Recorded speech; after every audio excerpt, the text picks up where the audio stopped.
So force theory क्या है? Of state की बात कर रहे हैं हम, है ना, जिसको हिंदी में बोलते हैं बल सिद्धांत, राइट। अब ये है क्या? बेसिकली फोर्स थ्योरी के अकॉर्डिंग स्टेट का जो ओरिजिन है ना, वो फोर्स से हुआ है, ठीक है, यानी बल प्रभाव से हुआ है, ठीक है। मतलब जो स्ट्रॉन्ग लोग हैं या कोई ग्रुप्स है, उन्होंने क्या किया, वीक लोगों पर अपनी पावर इम्पोज करके स्टेट बनाया, ऐसा ये कहती है। यानी ना कोई एग्रीमेंट है, ना मतलब एग्रीमेंट मतलब कोई कॉन्ट्रैक्ट नहीं है, ना कोई डिवाइन पावर है, बस यहाँ पे क्या चलता है, माइट इज राइट वाला सीन चलता है, ठीक है। मतलब इसका फोर्स थ्योरी का जो एक की आइडिया था ना, वो क्या था कि जो पावरफुल है वही रूल करेगा। स्टेट का जन्म जो है ना, वो क्यों हुआ है, स्टेट क्यों क्यों बना है, इसके अकॉर्डिंग मतलब आपका वॉर के लिए बना है, मतलब वॉर से बना है, डोमिनेशन से हुआ है, इसका स्टेट का जो ओरिजिन है, ठीक है। मतलब अथॉरिटी का बेस जो है वो फोर्स है, कंसेंट नहीं है, राइट। क्या बोला मैंने, अथॉरिटी का बेस जो है वो फोर्स है। जैसे कुछ की थिंकर्स हैं, देखो मैकियावेली है, त्रेत्स्की है, ठीक है। तो इन लोगों ने क्या किया, फोर्स थ्योरी को सपोर्ट किया, मतलब they are the key advocates, right. So अब देखो इन्होंने क्या किया, जैसे मैकियावेली है, उसने क्या करा, पावर और कंट्रोल पर फोकस किया, है ना। ट्रेत्स्की ने क्या किया, स्टेट का क्या बोला, स्टेट पावर का एक्सप्रेशन है, ठीक है। अब एक चीज आपसे पूछता है,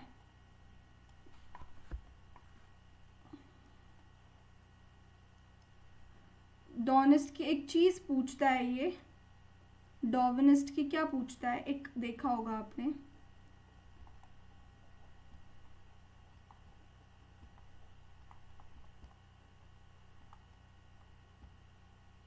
सर्वाइवल ऑफ द फिटेस्ट, क्या है ये, क्या होता है ये, एनीवन?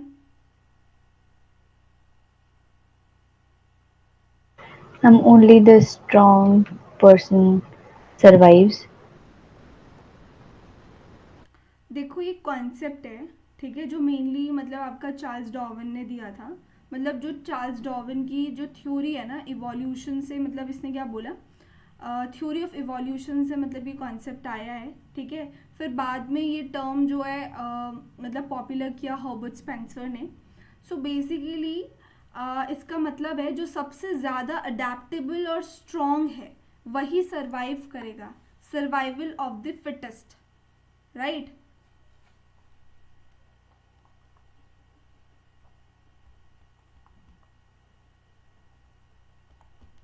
मतलब यहाँ फिटेस्ट का मतलब क्या है, फिटेस्ट का मतलब सिर्फ फिजिकली स्ट्रांग नहीं है, बल्कि जो इन्वायरमेंट के अकॉर्डिंग एडजस्ट कर सके, जो सर्वाइव और मतलब रिप्रोड्यूस कर सके अकॉर्डिंगली, राइट। देखो इस आइडिया का मतलब बेसिकली जब मतलब आइडिया को अप्लाई किया गया ना, मतलब सोसाइटी और पॉलिटिक्स में भी मतलब स्ट्रॉन्ग ग्रुप्स इंडिविजुअल्स डोमिनेट करते हैं, है ना, वीक पीछे रह जाते हैं। इसी लॉजिक को फोर्स थ्योरी सपोर्ट करता है ना। स्ट्रॉन्ग ने वीक पर रूल किया तो स्टेट बना, तो फोर्स थ्योरी का कहना यही है, ठीक है।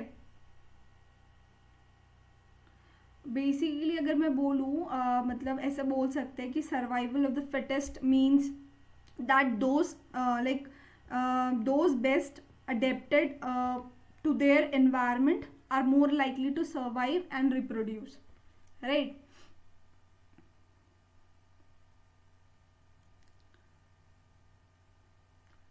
तो ये दो तीन चीज़ें आपको ध्यान रखनी है इसमें, एक तो ठीक है फोर्स थ्योरी का आपको पता होना मैकियावेली, त्रेत्स्की, है ना, फिर डार्विन का पता होना चाहिए, survival of the fittest, survival of the fittest पूछ लेता है, ठीक है।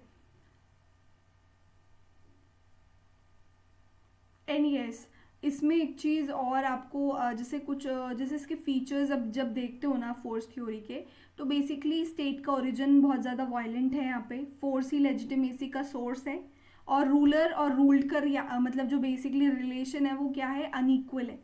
और डेमोक्रेसी जब आप देखते हो इसमें, मतलब डेमोक्रेसी या फिर कंसेंट का जो कॉन्सेप्ट है वो एब्सेंट है इसमें, फोर्स थ्योरी में आपके, ठीक है। अब देखो बहुत लोगों ने क्रिटिसाइज किया फोर्स थ्योरी को। क्यों किया? क्योंकि ये सिर्फ फोर्स से स्टेट नहीं टिकता, ठीक है। लोगों ने बोला लॉन्ग टर्म स्टेबिलिटी के लिए कंसेंट ज़रूरी होता है, और वो चीज़ यहाँ पे क्या था, मिसिंग था फोर्स थ्योरी में, राइट। ह्यूमन सोसाइटी में कोऑपरेशन भी होता है, बट यहाँ पे नहीं है, ये थ्योरी उसको इग्नोर करती है, राइट। हर स्टेट वॉर से नहीं बना, कुछ सोसाइटीज ग्रेजुअली डेवलप हुई है ना, जो इवोल्यूशनरी थ्योरी कहती है आपकी, है ना, राइट। बट वो चीज़ यहाँ पे मिसिंग है। मॉरल लेजिटिमेसी मिसिंग है यहाँ पर, मतलब सिर्फ पावर से गवर्नमेंट जस्टिफाई नहीं हो सकता ना, तो ये सारी चीज़ें यहाँ पे मिसिंग है, ठीक है। सो बेसिकली फोर्स थ्योरी आपका, मतलब फोर्स थ्योरी का जो बेस है वो पावर और वॉयलेंस है, तो ये चीज़ आपको दिमाग में क्लियर होना चाहिए, ठीक है। चलिए आइए देखिए सोशल कॉन्ट्रैक्ट थ्योरी क्या है। ये तो सभी को पता है ना सोशल कॉन्ट्रैक्ट थ्योरी क्या है।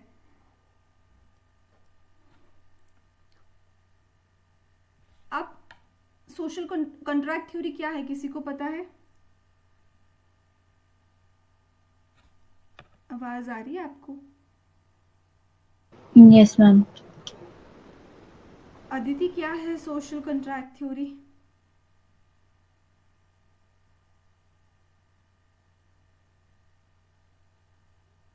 यस, आवाज आ रही है आपको? Ma'am, it is a contract which every individual has to follow living in that society, और क्या बोल and it सकते is हैं? of different types. हम्म, अच्छा, देखो सोशल कॉन्ट्रैक्ट थ्योरी क्या है बेसिकली। इस थ्योरी के अकॉर्डिंग ना स्टेट का जो ओरिजिन है वो किसी फोर्स या गॉड से नहीं है, जो हमने जैसे ऑगस्टिन वाले में पढ़ा था, ठीक है। ऑगस्टिन में पढ़ा था, किस में पढ़ा था, किसने बोला था गॉड ने बनाया है एजेंट Yes, नहीं है? ma'am, Augustine. हाँ, so basically social contract theory क्या है, इस थ्योरी के अकॉर्डिंग स्टेट का जो ओरिजिन है वो किसी ना किसी फोर्स से हुआ है, ना गॉड से हुआ है, बल्कि यहाँ पर क्या हुआ, जो बहुत सारे लोग हैं, ठीक है, अब इनके बीच में क्या हुआ, अग्रीमेंट हुआ, म्यूचुअल एग्रीमेंट हुआ जिसको कॉन्ट्रैक्ट बोलते हैं, ठीक है। उससे इन लोगों के बीच में क्या हो गया, एक कॉन्ट्रैक्ट हो गया, राइट। लोग अपनी कुछ फ्रीडम्स छोड़कर सिक्योरिटी और ऑर्डर के लिए स्टेट बनाते हैं, राइट। इसका बेसिक आइडिया क्या था, पहले स्टेट ऑफ नेचर था, ठीक है, मतलब पहले स्टेट ऑफ नेचर था, मतलब देयर इज नो गवर्नमेंट, लोग इनसिक्योर फील करते थे, इसीलिए उन्होंने मिलकर मिलकर क्या करा, कॉन्ट्रैक्ट किया और स्टेट गवर्नमेंट क्रिएट किया, ठीक है।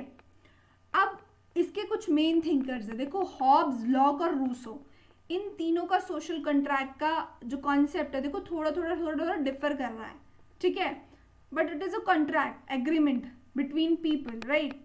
अब वो हम समझेंगे कैसे था, देखो थॉमस हॉब्स है, थॉमस हॉब्स की एक बुक है लेवियथन, ठीक है। इसमें स्टेट ऑफ नेचर कैसा है, स्टेट ऑफ नेचर कैसा है,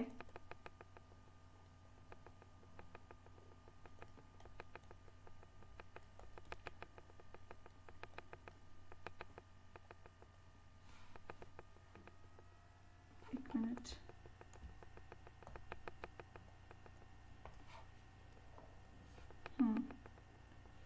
क्योस है, फेयर है, ठीक है ना। अब देखिए, अब इसकी ना एक फेमस लाइन है, life was solitary poor नेस्टी brutish and short, ठीक है, एक बहुत फेमस लाइन है, ये पूछता है हॉब्स का, वेरी फेमस लाइन। इसको कहीं आपके पास होगा लिखा हुआ, मैं यहाँ पे भी लिख देती हूँ।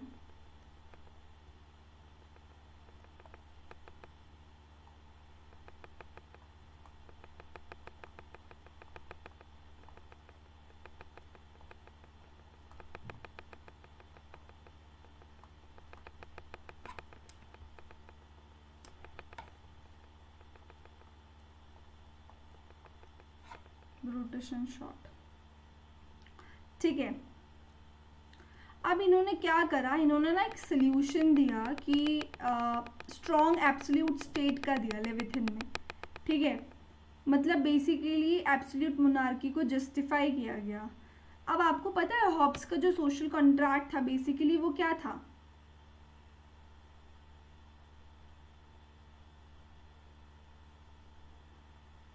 कोई बता सकता है क्या था? आप लोगों को पता होगा। Ma'am, people give up all their rights and surrender completely to Leviathan. Now what is leviathan? Leviathan जो बुक है ना 1651 में आई। देखो क्या बोला, एक और बार रिपीट करेंगे? Absolute sovereign power.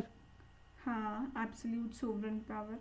बेसिकली जो हॉब्स का सोशल कॉन्ट्रैक्ट है ना, उसको समझने के लिए देखो एक लाइन हमेशा याद रखो कि फेयर से स्टेट बना और सिक्योरिटी के लिए लोगों ने अपने राइट सरेंडर कर दिए। ठीक है, आप ये चीज़ ध्यान में रखो। अब सोशल कॉन्ट्रैक्ट थ्योरी जो इसकी है, इसकी बुक है leviathan 1651, right. So basically state of nature आपको पता है कि नेचर की कंडीशन कैसी थी। हॉब्स के अकॉर्डिंग स्टेट के मतलब पहले जो कंडीशन थी वो बहुत ज़्यादा डेंजरस थी। There was no law, no government, no authority, right.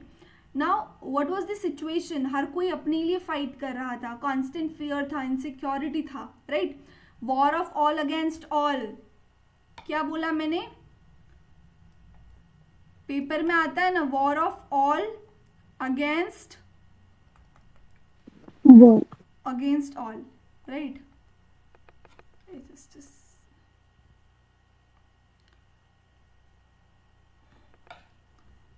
Against all, right?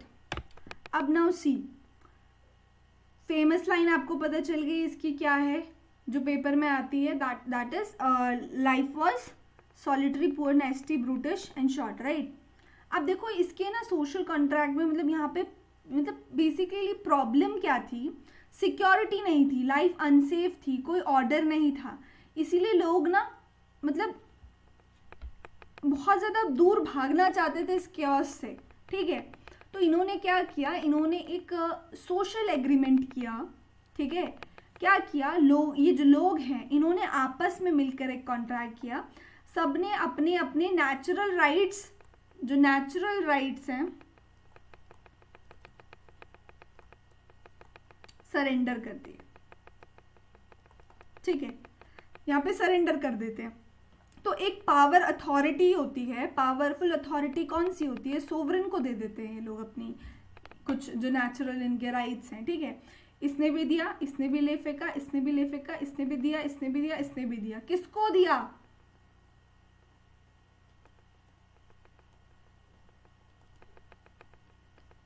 Powerful, right.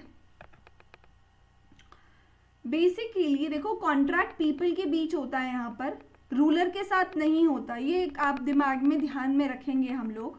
ठीक है, हॉब्स के मामले में लोगों के बीच में आपसी हो रहा है, कोई रूलर नहीं है यहाँ पे। ठीक है, रूलर कॉन्ट्रैक्ट का पार्ट नहीं होता, ये चीज़ आप क्लियर रखो। ठीक है, हॉब्स के केस में, राइट। सो बेसिकली इसका आउटकम क्या निकला था कि एक स्ट्रॉन्ग स्टेट का क्रिएशन हुआ। ठीक है, जिसको क्या, लेवियथन मतलब एब्सोल्यूट सोवरेन, मतलब सोवरेन की पावर अनलिमिटेड है, उसको चैलेंज नहीं कर सकते, रेबिलियन अलाउड नहीं है यहाँ पे। ठीक है, so basically absolute monarchy justify करता है ये सोवरेन जो है it is above the law. क्या बोला मैंने? सोवरेन जो है it is above the law, right. Main M क्या है इसका? पीस और सिक्योरिटी। इंडिविजुअल फ्रीडम क्या है इसमें? लिमिटेड है। किस में लिमिटेड है मैम? हॉब्स के उसमें लिमिटेड है। ठीक है, हॉब्स का जो सोशल कॉन्ट्रैक्ट का थ्योरी। अब देखो लॉक का देखेंगे, लॉक के उसमें क्या था, कोई बता सकता है?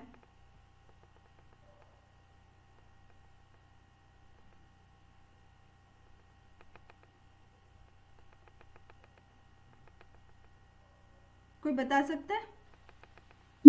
लॉक में 2 कॉन्ट्रैक्ट्स होते हैं। एक बताओ बताओ।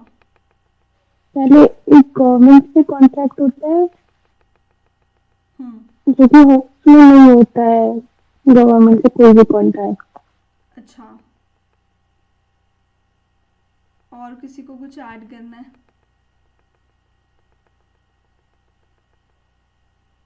Ma'am, here people do not surrender all of their natural rights. Hmm. They have the power to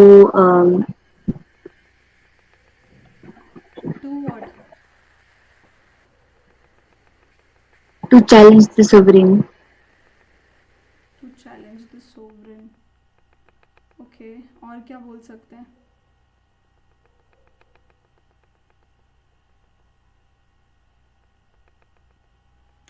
ठीक है, तो एक मिनट,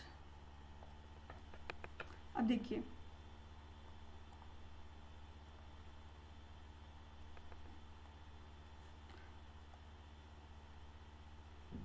देखो मैं इसलिए बता रही हूँ, इसका एक डिफरेंस आप लोगों को पता होना चाहिए,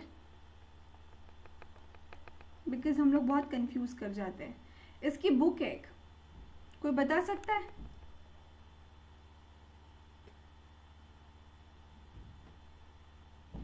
Two treaties of government. Yes, two treaties of government. Year पता है? 1689, राइट। नाउ सी, अब इसका स्टेट ऑफ नेचर कैसा था? लॉक का जो व्यू है ना, वो हॉब्स से काफ़ी ज़्यादा डिफरेंट है। इसने क्या बोला, जो स्टेट ऑफ नेचर है वो कैसा है?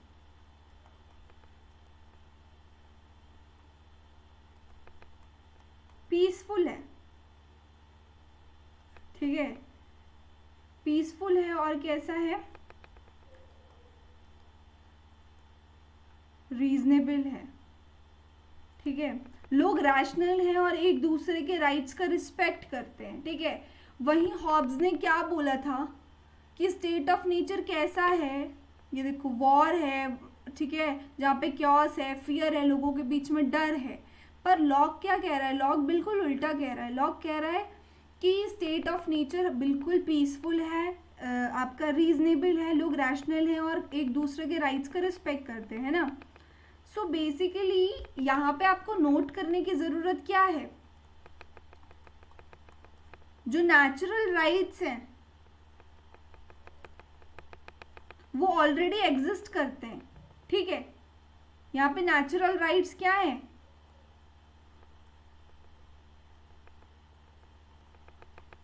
ऑलरेडी एग्जिस्ट कर रहे हैं। क्या होते हैं नेचुरल राइट? आपके बताओ फटाफट से।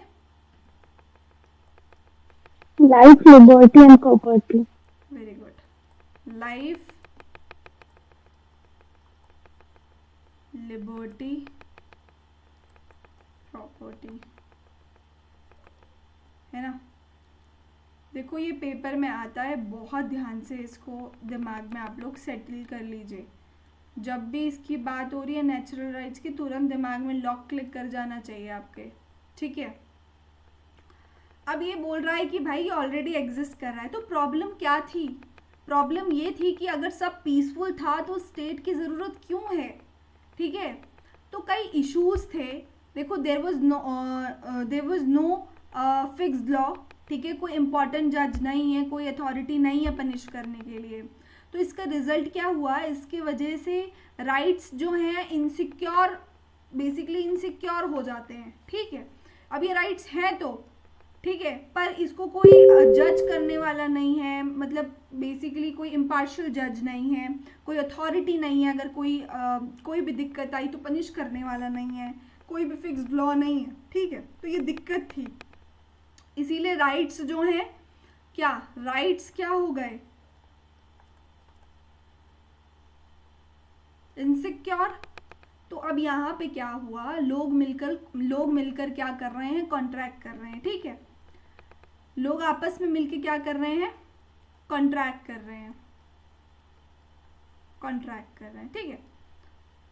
तो गवर्नमेंट बनाते हैं, अपने कुछ पावर्स ट्रांसफ़र करते हैं, सारे राइट्स नहीं देते, कुछ पावर्स अपने ट्रांसफ़र करते हैं। बेसिकली इम्पॉर्टेंस डिफरेंस क्या है यहाँ पे? इम्पॉर्टेंट डिफरेंस कि राइट सरेंडर नहीं होते, है ना, सिर्फ प्रोटेक्शन के लिए अथॉरिटी दी जाती है, इतना आपको ध्यान रखना है। तो इसका रिजल्ट क्या हुआ, लिमिटेड गवर्नमेंट का क्रिएशन हुआ, ठीक है। रिजल्ट के तौर पे क्या हुआ, लिमिटेड गवर्नमेंट बनी। गवर्नमेंट का मेन काम क्या है, नेचुरल राइट्स को प्रोटेक्ट करना। पावर बहुत ज़्यादा लिमिटेड है, ठीक है, पावर क्या है, लिमिटेड है, एब्सोल्यूट नहीं है, ये चीज़ आपको ध्यान रखना है। पावर भी लिमिटेड है, ठीक है। देखो एक और चीज़ है, यहाँ पे राइट टू रिवॉल्ट आपके पास है, हॉब्स के उसमें नहीं था, ठीक है। यहाँ पे क्या है, राइट टू रिवॉल्ट। अब इसका मतलब क्या है कि अगर गवर्नमेंट अपना काम नहीं करे तो लोगों को राइट है उसे हटा देने का, ठीक है। मतलब ये आइडिया आपका लेटर डेमोक्रेसी और रेवोल्यूशन जैसे बाद में आपके अमेरिकन रेवोल्यूशन हो उसका भी बेस बना ये चीज़, ठीक है। तो इसके कुछ की फीचर्स हैं, वो की फीचर्स क्या क्या हैं, इसके कुछ की फीचर्स हैं, ऐसे ही बोल रही हूँ, इसको आप मतलब ध्यान में रख लो थोड़ा सा, सब आपके पास ऑलरेडी लिखा हुआ कंटेंट है, मैं आपको भेज भी दूंगी। बेसिकली की फीचर है consent of consent of governed, limited government, rule of law, protection of rights, right to rebellion, ठीक है। जब भी ये टर्म्स कीवर्ड्स आपको दिख गए आपको तुरंत दिमाग में क्लिक कर जाना चाहिए कि सोशल कॉन्ट्रैक्ट थ्योरी जो लॉक की है उसकी बात कर रहे हैं हम, ठीक है। अब देखो जब हम बात करते हैं रूसो की, तो रूसो का कैसा था,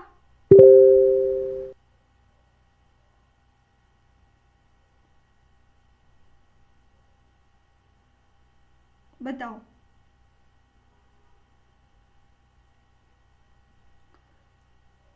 रूसो की बुक थी सोशल कॉन्ट्रैक्ट की या नहीं? हाँ, तो क्या है वो, कब लिखी उसने?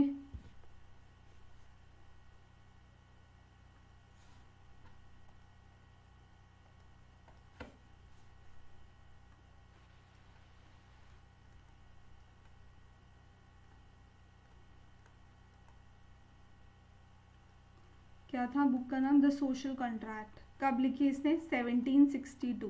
वेरी वेरी इंपॉर्टेंट, ठीक है। देखो रूसो का व्यू सबसे डिफरेंट है, ठीक है। इसने बोला ह्यूमंस नेचुरली फ्री हैं, इक्वल हैं, इनोसेंट थे, ठीक है, कोई कॉन्फ्लिक्ट नहीं था। तो इसने एक फेमस आइडिया दिया, क्या बोला इसने, man is born free but everywhere he is in chain. याद है ये इसका जो एक बहुत ज़्यादा फेमस कोट बोल सकते हैं, like man is born free but everywhere he is in chains, ठीक है। Now this quotation is very important, ठीक है। किसने लिखा पूछ लेता है, रूसो का है, ठीक है। अब देखो इसमें देखो दिक्कत क्या थी कि प्रॉब्लम स्टार्ट हुई जब प्राइवेट प्रॉपर्टी आई, ठीक है। जब प्राइवेट प्रॉपर्टी आई तो दिक्कत आई, तो वहाँ पे इनइक्वालिटी बढ़ी अगर जब प्राइवेट प्रॉपर्टी आई। दूसरा एक्सप्लॉयटेशन स्टार्ट हुआ, आपका जो रिच वर्सेस जो पुअर का डिवाइड है ना वो भी हुआ। तो सोसाइटी इससे क्या हो गई, करप्ट हो गई, ठीक है। सोसाइटी आपकी क्या हुई, करप्ट हो गई। तो अब यहाँ पे सोशल कॉन्ट्रैक्ट आया, ठीक है, जो अग्रीमेंट आया रूसो वाला। अब इसमें क्या है, लोग मिलकर कॉन्ट्रैक्ट करते हैं, ठीक है, अपने इंडिविजुअल इंटरेस्ट को कंबाइन करते हैं, क्रिएट करते हैं, क्या, जनरल विल जनरल विल आपकी क्रिएट होती है, ठीक है। जनरल विल आपका पूछता है रूसो, ठीक है। सो बेसिकली जनरल विल है क्या, सबका कलेक्टिव इंटरेस्ट,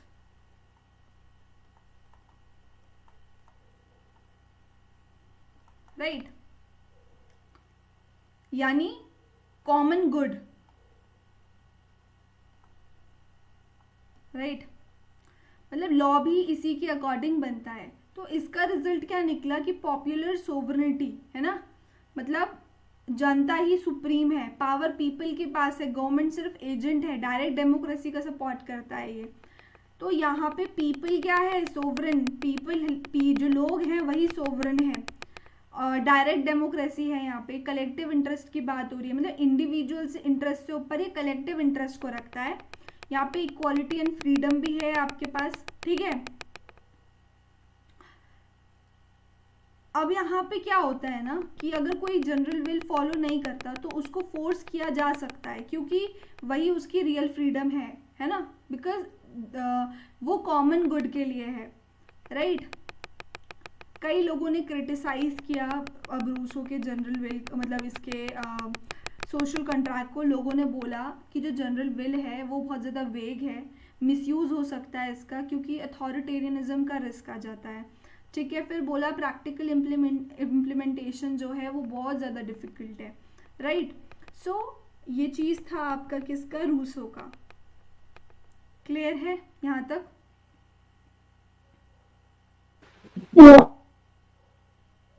बेसिकली ना रूसो जो है उसके अकॉर्डिंग क्या था, जो स्टेट है ना वो एक ऐसा कॉन्ट्रैक्ट है जहाँ लोग मिलकर जनरल विल क्रिएट करते हैं और सोवरेनिटी पीपल के पास होती है। यहाँ पर ये चीज़ आपको ध्यान रखनी है, ठीक है। अब देखिए हॉब्स का जो था ना वो एब्सोल्यूट स्टेट था, लॉक प्रोटेक्शन ऑफ राइट्स की बात कर रहा है, और जो रूसो है वो जनरल विल की बात कर रहा है, ठीक है। तो कॉमन गुड की बात कर रहा है, कलेक्टिव इंटरेस्ट की बात कर रहा है। ये चीज़ आपको क्लियर होनी चाहिए। जो वर्ड मैंने अभी बोला कॉमन गुड और कलेक्टिव इंटरेस्ट, ठीक है, ये जनरल विल से आपको कई बार मैच करने के लिए आ जाता है, या फिर डायरेक्ट एजर्शन रीजन में, या फिर डायरेक्ट कभी कभार पेपर में आ जाता है, कॉन्सेप्ट पूछ लेता है जनरल विल का किसने दिया, ठीक है। पूछ लेगा social contract, the social contract book किसकी है, ठीक है। तो हम कंफ्यूज हो जाते हैं हॉब्स, लॉक और रूसो में, ठीक है। जबकि हॉब्स ने पहली बार कॉन्सेप्ट दिया था आपका, ठीक है, सोशल कॉन्ट्रैक्ट थ्योरी लेविथन में बात करी उसने, उसके बाद लॉक ने बात करी, उसके बाद रूसो ने इसको और ज़्यादा करा, ठीक है। तो ये चीज़ आपको ध्यान में रखनी है कि रूसो की बुक है, बाकी हॉब्स और लॉक ने सोशल कॉन्ट्रैक्ट थ्योरी की बात करी है। यहाँ तक क्लियर है?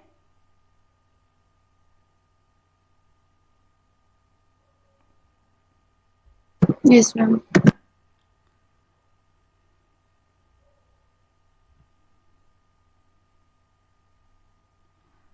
ठीक है। नाउ सी इवोल्यूशनरी थ्योरी क्या है, क्या होता है, किसी को पता है?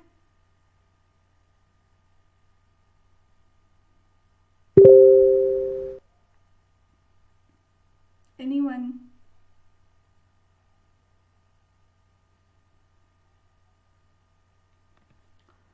देखो इवोल्यूशनरी जो थ्योरी है ना ये क्या कहती है बेसिकली, जिसमें लिखा है state evolve gradually from family, clan, tribe, chiefdom, then a modern state.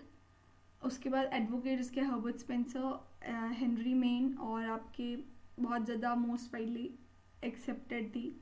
Basically कहना क्या चाह रहा है, देखो मैं सीधा सीधा बताती हूँ।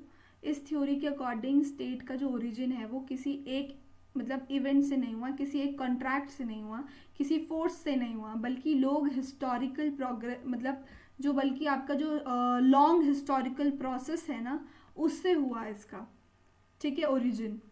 मतलब यानी न सिर्फ एग्रीमेंट, न सिर्फ आपका फोर्स, बल्कि कई फैक्टर्स मिलके स्टेट बनाते हैं, ठीक है। सो इसका जो की आइडिया था वो ये था, जो स्टेट है ना वो एक्चुअली जो स्टेट है आपका ये ग्रेजुअल डेवलपमेंट का रिजल्ट है, ऐसा बोला। और जो सोसाइटी है ना, आपकी जो सोसाइटी है वो क्या होती है, इवॉल्व होती है, इवॉल्व होती गई होती गई होती गई, फिर इंस्टीट्यूशंस डेवलप हुए, ठीक है। फिर क्या हुआ, इंस्टीट्यूशंस डेवलप हुए, उसके बाद क्या हुआ, स्टेट बना, ठीक है। ये बोलती है, ये थोड़ा समझ आया क्या मतलब हुआ? ये बोल रही है कि जो स्टेट है वो बहुत ग्रेजुअली इवॉल्व हुआ है, मतलब ग्रेजुअल डेवलपमेंट का रिजल्ट है, और जो सोसाइटी है ना वो इवॉल्व होती गई, फिर इंस्टीट्यूशन डेवलप हुए, फिर जाके स्टेट बना। सो बेसिकली जब हम इसके कुछ फैक्टर्स देखते हैं तो देखो इवोल्यूशनरी थ्योरी कहता है कि स्टेट इन फैक्टर्स से मिलकर बना। किन फैक्टर्स से? फैमिली से, क्लैन से, ट्राइब से, ठीक है ना, और आपका रिलीजन से, कस्टम से, प्रॉपर्टी से, ठीक है। सो सबसे पहली जो यूनिट थी वो थी आपकी फैमिली, ठीक है। तो इस चीज़ को आप समझिए। उसके बाद प्रॉपर्टी की भी जब बात करी तो ओनरशिप ने इनइक्वालिटी और गवर्नेंस की नीड क्रिएट कर दी थी। सो बेसिकली जो एसोसिएटेड थिंकर्स हैं, एरिस्टोटल भी माना जाता है, ठीक है, आपका हर्बर्ट स्पेंसर हो गया। एरिस्टोटल ने क्या बोला, man is a political animal, gradual development idea है, ठीक है। Sir Henry main, very important, ठीक है। मतलब ये लोग डायरेक्टली थ्योरी नहीं देते बट इस आइडिया को सपोर्ट कर रहे हैं, ठीक है। मतलब स्टेट यहाँ पे नेचुरल और ग्रेजुअल है, मल्टीपल फैक्टर्स इवॉल्व हो रहे हैं, हिस्टोरिकल और आपका बोल सकते हैं रियलिस्टिक बहुत एक्सप्लेनेशन ये दे रहा है, और सोसाइटी के डेवलपमेंट के साथ स्टेट इवॉल्व होता है, ठीक है। तो बेसिकली ये जो थ्योरी है ये सबसे प्रैक्टिकल और वाइडली एक्सेप्टेड मानी जाती है, ठीक है। और ये जो एक्सट्रीम व्यूज होते हैं ना आपके, उसको बैलेंस करती है। तो कई लोगों ने इसे क्रिटिसाइज भी किया कि जो इसका एग्जैक्ट ओरिजिन है वो ये एक्सप्लेन नहीं कर पा रही, बहुत ज़्यादा जनरल है, मतलब स्पेसिफिक आंसर नहीं देती कि कब और कैसे हुआ, है ना। तो ये चीज़ आप थोड़ा सा ध्यान रखिए कि इवोल्यूशनरी की बात हो रही है तो ग्रेजुअल डेवलपमेंट की बात हो रही है, ठीक है। क्लियर है? Yes ma'am. हाँ जी, ठीक है। अब ये मार्क्सिस्ट थ्योरी तो आपको पता है क्या है, बताओ।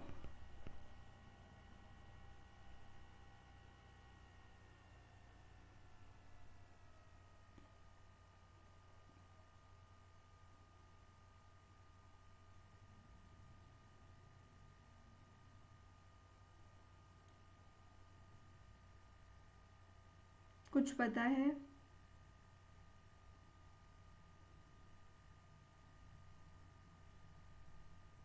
Historical materialism,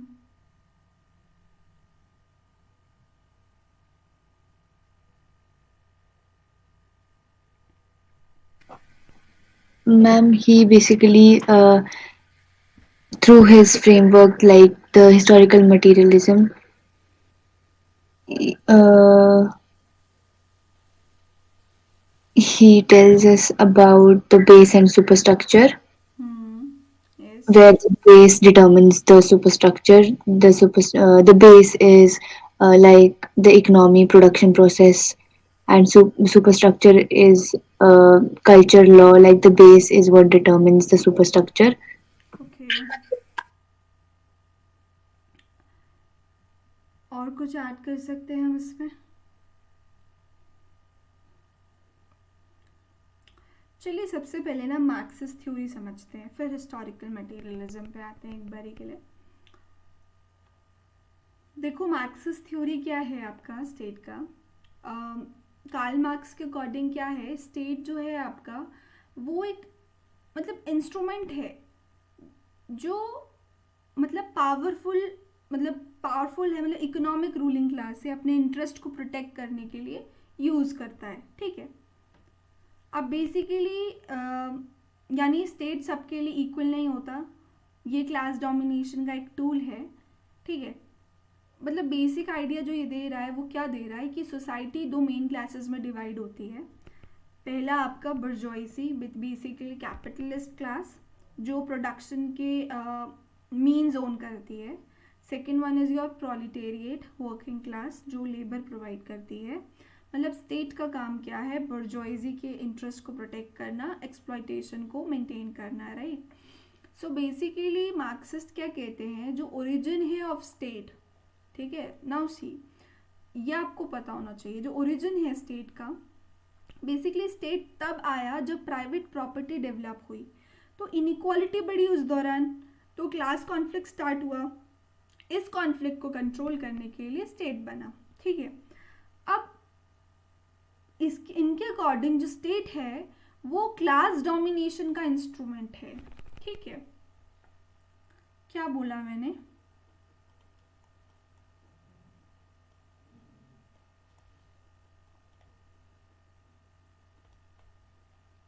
right. अब ये न्यूट्रल नहीं है, लॉज मतलब जो लॉ भी है, लॉ भी रूलिंग क्लास के फेवर में होता है। इकोनॉमिक जो स्ट्रक्चर है, बेस है, वो पॉलिटिकल स्ट्रक्चर को आपका कंट्रोल करता है, ठीक है। तो बेसिकली जो बेस है, बेस क्या होता है, economy, production system. Super structure क्या है आपका, स्टेट हो गया, लॉ, पॉलिटिक्स, आइडियोलॉजी, है ना। मतलब बेस डिसाइड करता है कि सुपर स्ट्रक्चर कैसा है ना। अब देखो मार्क्स के अकॉर्डिंग ना, जो क्लास मतलब मार्क्स के अकॉर्डिंग क्या होगा, क्लास स्ट्रगल बढ़ेगा, रिवॉल्यूशन होगा, कैपिटलिज्म खत्म होगा, है ना। अगर इसने क्लासलेस सोसाइटी की बात करी, कम्युनिज्म, ठीक है, उस स्टेज में क्या होगा, स्टेट क्या है, उस स्टेज में क्या होगा, मतलब फ्यूचर की बात हो रही है, फ्यूचर प्रिडिक्ट कर रहा है ना, कि क्लास स्ट्रगल बढ़ेगा, रिवोल्यूशन होगा, कैपिटलिज्म खत्म हो जाएगा। क्लासलेस सोसाइटी की बात करी इसने, कम्युनिज्म की, जो स्टेट है वो विदर अवे हो जाएगा, ठीक है, मतलब खत्म हो जाएगा। ये चीज आपको पता होनी चाहिए, ठीक है। अब जो की थिंकर्स हैं इसके, कार्ल मार्क्स, एंजल्स, इन दोनों की जो साथ में लिखी हुई बुक भी है, वो आपसे बार बार पेपर में पूछी जाती है, ठीक है। वो चीज़ आपको पता होनी चाहिए। वो बुक्स का हम डिस्कस करेंगे जब हम लोग सेपरेटली पढ़ेंगे थिंकर्स को, ठीक है। सो बेसिकली स्टेट को सिर्फ टूल माना तो मतलब बहुत ज़्यादा ओवर सिंप्लीफिकेशन है, ऐसा क्रिटिसिज्म इन्होंने दिया। और मॉडर्न स्टेट वेलफेयर रोल भी प्ले करता है, रेवोल्यूशन हर जगह नहीं हुआ, ठीक है। सो बेसिकली मार्क्स ने बात करी क्लास, इकोनॉमी, एक्सप्लॉयटेशन की। सो बेसिकली मार्क्सिस्ट थ्योरी कहता है कि स्टेट जो है ना, वो रूलिंग इकोनॉमिक क्लास का एक इंस्ट्रूमेंट है जो अपने इंटरेस्ट को प्रोटेक्ट करता है और क्लास एक्सप्लॉयटेशन को मेंटेन करता है, ठीक है। Now see what is historical materialism. क्या कहता है हिस्टोरिकल मटेरियलिज्म का मतलब क्या है, हिस्ट्री आइडियाज से नहीं है बल्कि मटेरियल इकोनॉमिक कंडीशन से चलती है, ठीक है। यानी सोसाइटी का डेवलपमेंट डिपेंड करता है कि इकोनॉमिक स्ट्रक्चर आपका जो है प्रोडक्शन रिसोर्सेज पर, ठीक है। जो इकोनॉमिक सिस्टम होता है वही सोसाइटी और पॉलिटिक्स को क्या करता है, शेप करता है। So basically it is not the consciousness of like man that determines their existence, but the social existence that determines their consciousness, ठीक है। ये मार्क्स ने बोला। So this is the core idea, this is a core idea of this historical materialism. मतलब पहले economic conditions आती हैं, फिर उसके अकॉर्डिंग आइडियाज, लॉज, पॉलिटिक्स, ये सारी चीजें डेवलप होती है, ठीक है। तो इसने हिस्टोरिकल स्टेजेस बताई। मार्क्स के अकॉर्डिंग सोसाइटी स्टेजेस में इवॉल्व होती है। तो पहला क्या है, पहला स्टेज क्या है, कुछ बता सकते हैं? Ma'am primitive stage. Very good, primitive communism. मैं यहाँ लिख देती हूँ सोसाइटी स्टेजेस, है ना, कैसे इवॉल्व हुई। दूसरा क्या है, स्लेव सोसाइटी। स्लेव सोसाइटी, ये पेपर में देखो इम्पॉर्टेंट है। फ्यूडलिज्म,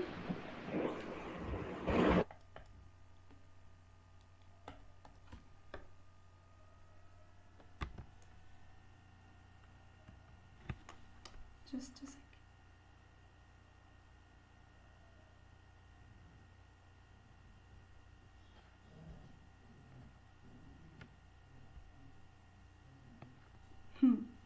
फ्यूडलिज्म, उसके बाद क्या आएगा,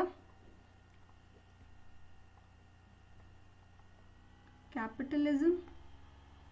फिफ्थ क्या है हमारा, जो फ्यूचर्स ने देखा, सोशलिज्म।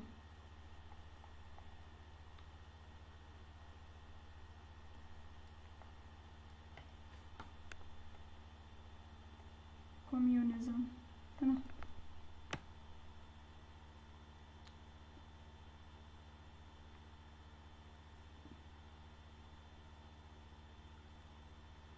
बेसिकली आपका हिस्टोरिकल मटेरियलिज्म क्या कहता है, ये कहता है कि हिस्ट्री का डेवलपमेंट इकोनॉमिक कंडीशंस और क्लास स्ट्रगल के द्वारा किया गया, ठीक है।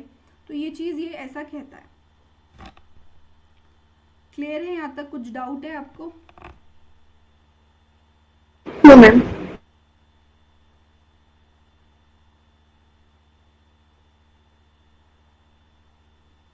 अच्छा, बुक्स बताओ एंजल्स और मार्क्स की कौन कौन सी है।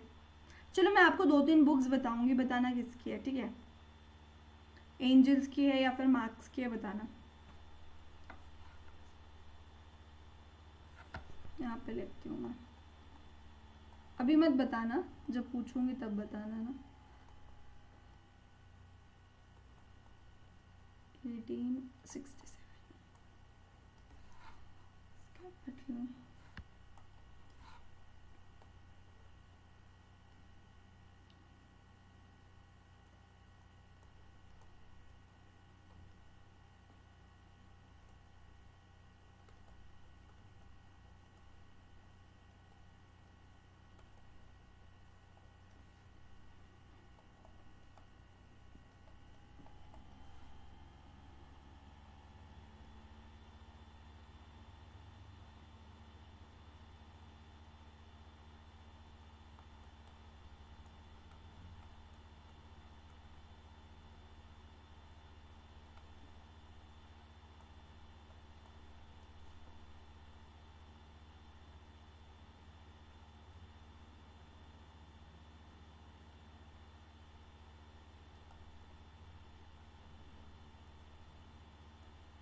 चलो बताओ।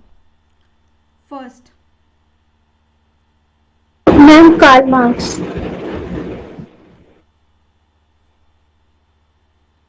कार्ल मार्क्स, ठीक है। सेकंड बताओ, the communist manifesto. Both. Both, correct. Third बताओ। एंजल्स। बताओ थर्ड। एंजल्स डन कर दें? Yes ma'am. Engels. German ideology. Both. Both. पक्की बात है? Yes ma'am. सोच लो थोड़ा और।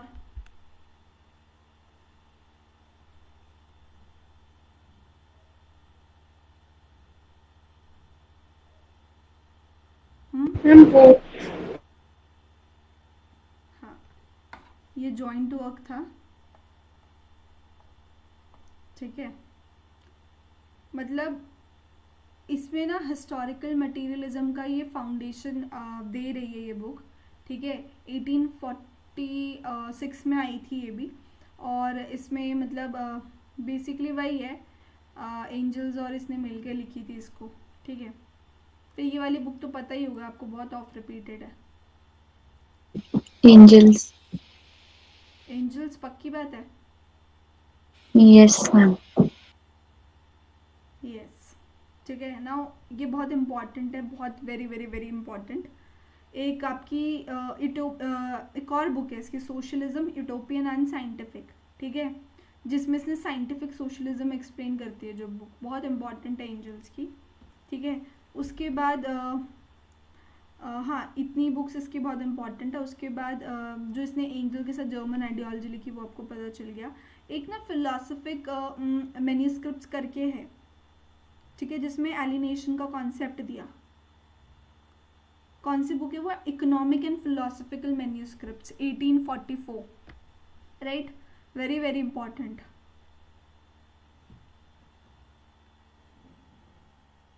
और कम्युनिस्ट मैनिफेस्टो तो आपको पता है ना, both, right. Yes ma'am. Clear है यहाँ तक सारी चीज़ें? Yes ma'am. Yes. Now see, functions of state क्या है ये?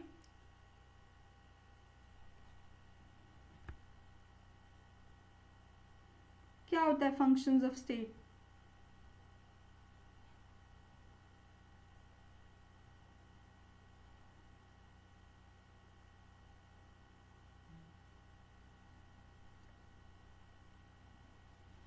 कुछ पता है?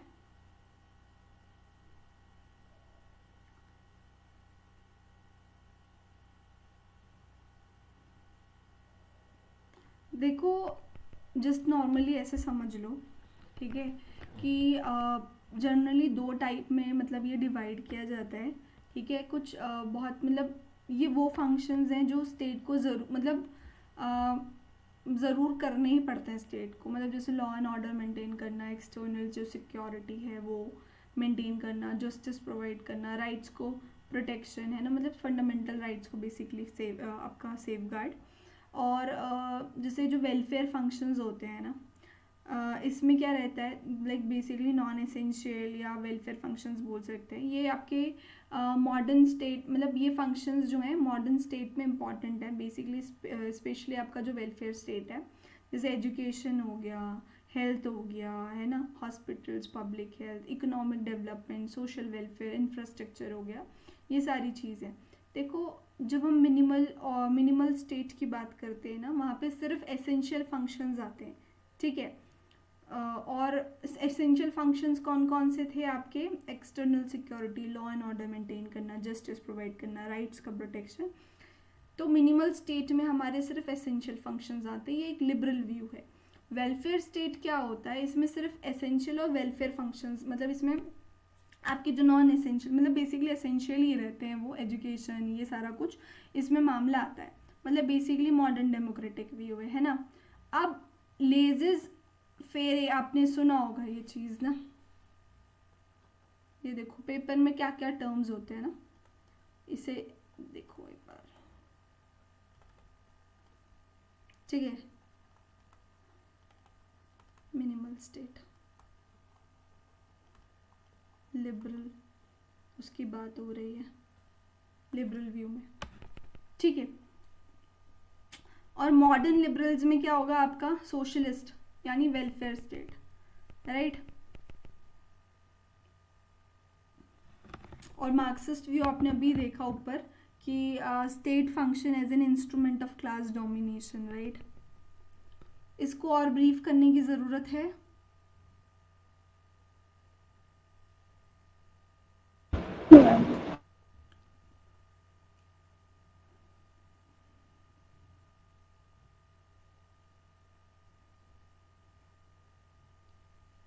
देखिए स्क्रीन देखो और क्या समझ आ रहा है देख के, कुछ बताओ।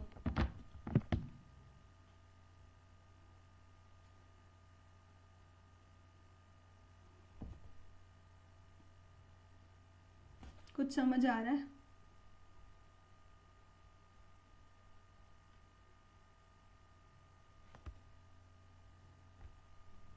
एनीवन?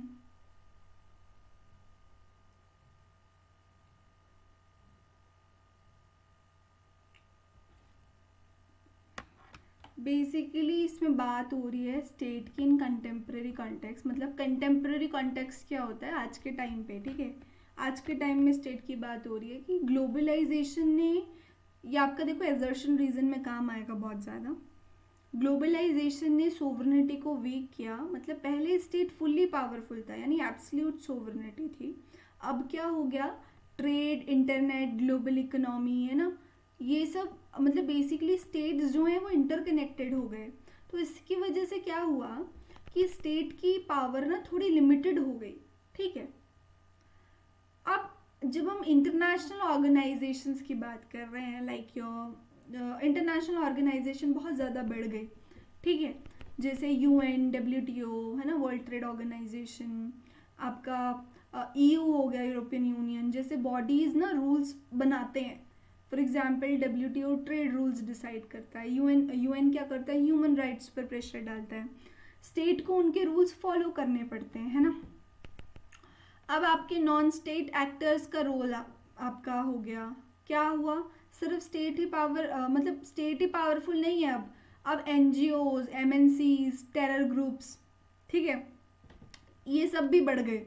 तो ये भी डिसीजंस और पॉलिसीज़ को इन्फ्लुएंस करते हैं, ठीक है।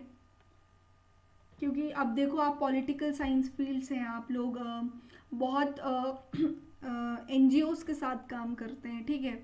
तो आपको पता चलता है कई MNCs, कई हम लोग देखते हैं, हम लोग जब ज्वाइन करते हैं ना, तो उसमें हमको पता है कि कैसे NGO भी भाई इन्फ्लुएंस करता है डिसीजंस पॉलिसीज़ को। कई थिंक टैंक हैं, आपने देखा होगा, थिंक टैंक्स चलते हैं, वहाँ पे आप पब्लिक पॉलिसीज़ और इन सब पे काम करते हैं। बेसिकली गवर्नमेंट के लिए मतलब पॉलिसीज़ रिकमेंड करते हैं, रिसर्च करते हैं वहाँ पे, फिर पॉलिसीज़ हम लोग एक गैप ढूंढते हैं, फिर पॉलिसीज़ बनाते हैं, पॉलिसीज़ रिकमेंड करते हैं, मतलब बहुत लंबा प्रोसेस है, ठीक है। तो वो भी कहीं ना कहीं इन्फ्लुएंस करता है। फिर बात कर रहे हैं वेलफेयर स्टेट और गुड गवर्नेंस की। तो बेसिकली मॉडर्न स्टेट का जो रोल है वो चेंज हो गया है। मॉडर्न स्टेट का जो रोल है कैसे चेंज हुआ, मतलब सिर्फ सिक्योरिटी नहीं है, बल्कि एजुकेशन, हेल्थ, वेलफेयर स्कीम्स, ये सारी चीज़ें आ गई हैं। मतलब गुड गवर्नेंस क्या है, ट्रांसपेरेंसी, अकाउंटेबिलिटी और एफिशिएंसी, ठीक है। जो कॉन्सेप्ट है वेलफेयर स्टेट का और गुड गवर्नेंस का, वो भी बढ़ा। अच्छा, आप बता सकते हैं गुड गवर्नेंस का कॉन्सेप्ट कहाँ से आया?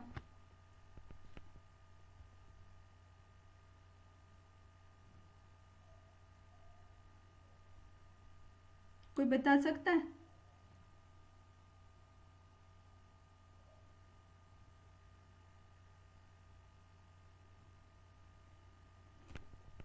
अब ध्यान से सुनना, ये पेपर में आता है। अब ये 1980s और 1990s के दौरान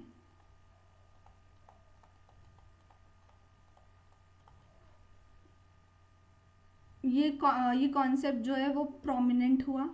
किसने प्रमोट किया? वर्ल्ड बैंक ने किया, UNDP ने किया, ठीक है। अब वर्ल्ड बैंक ने क्या किया,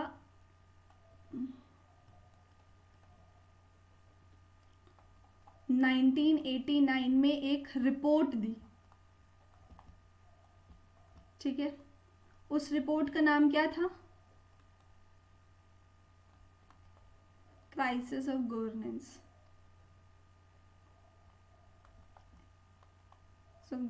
अफ्रीका, ठीक है। अफ्रीका के मतलब कॉन्टेक्स्ट में टर्म को यूज़ किया गया, ठीक है। जब डेवलपिंग कंट्रीज़ में प्रॉब्लम्स आई थी, करप्शन, इनएफिशिएंसी, वीक एडमिनिस्ट्रेशन हो गया था, ठीक है। मतलब गवर्नमेंट से गवर्नेंस की ओर चला गया वो, ठीक है। तो वहाँ पे ये कॉन्सेप्ट आया गुड गवर्नेंस का। इफेक्टिव, ट्रांसपेरेंट, अकाउंटेबल गवर्नेंस इसका मतलब है, ठीक है। और UNDP के अकॉर्डिंग इसके कुछ की फीचर्स भी थे, पार्टिसिपेशन, अकाउंटेबिलिटी, एफिशिएंसी, इफेक्टिवनेस और ये सारी चीज़ें। तो बेसिकली गुड गवर्नेंस का जो कॉन्सेप्ट है वो 1990s में वर्ल्ड बैंक और UNDP ने मतलब लाया, प्रमोट किया। और पहली बार मतलब जो ये रिपोर्ट है ना, ये आपको पता होना चाहिए, क्राइसिस ऑफ गवर्नेंस अफ्रीका वाला, ठीक है। ये पूछता है 1989 गुड गवर्नेंस का कॉन्सेप्ट कहाँ था, कौन सी रिपोर्ट थी वो, ऐसा क्वेश्चन पूछता है।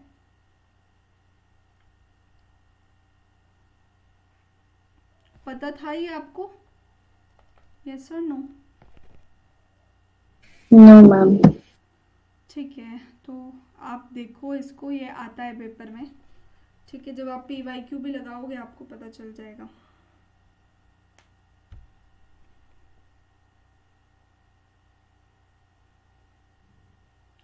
ठीक है, हम क्या डिस्कस कर रहे थे? हाँ, बाकी सारी चीज़ें तो हमने डिस्कस कर ही ली हैं।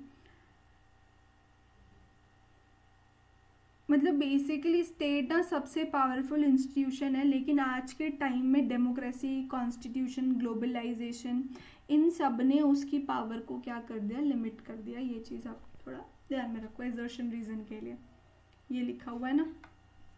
The state is the most powerful institution in political life, evolving from primitive organization to modern welfare states. While classical thinkers saw it as absolute, modern perspectives highlight limitation due to democracy, constitutionalism, and globalization. Right, the same thing जो मैंने अभी बताई। ठीक है, 5 minute का break लेंगे, पानी वानी पी लो, फिर स्टार्ट करते हैं।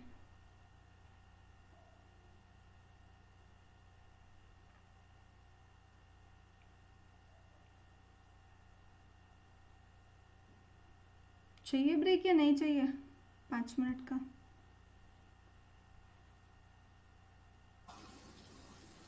No, ma'am. नहीं चाहिए ब्रेक? जस्ट अ सेकेंड, मैं पानी पी लूँ, उसके बाद स्टार्ट करते हैं दोबारा।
यस, स्टार्ट करें।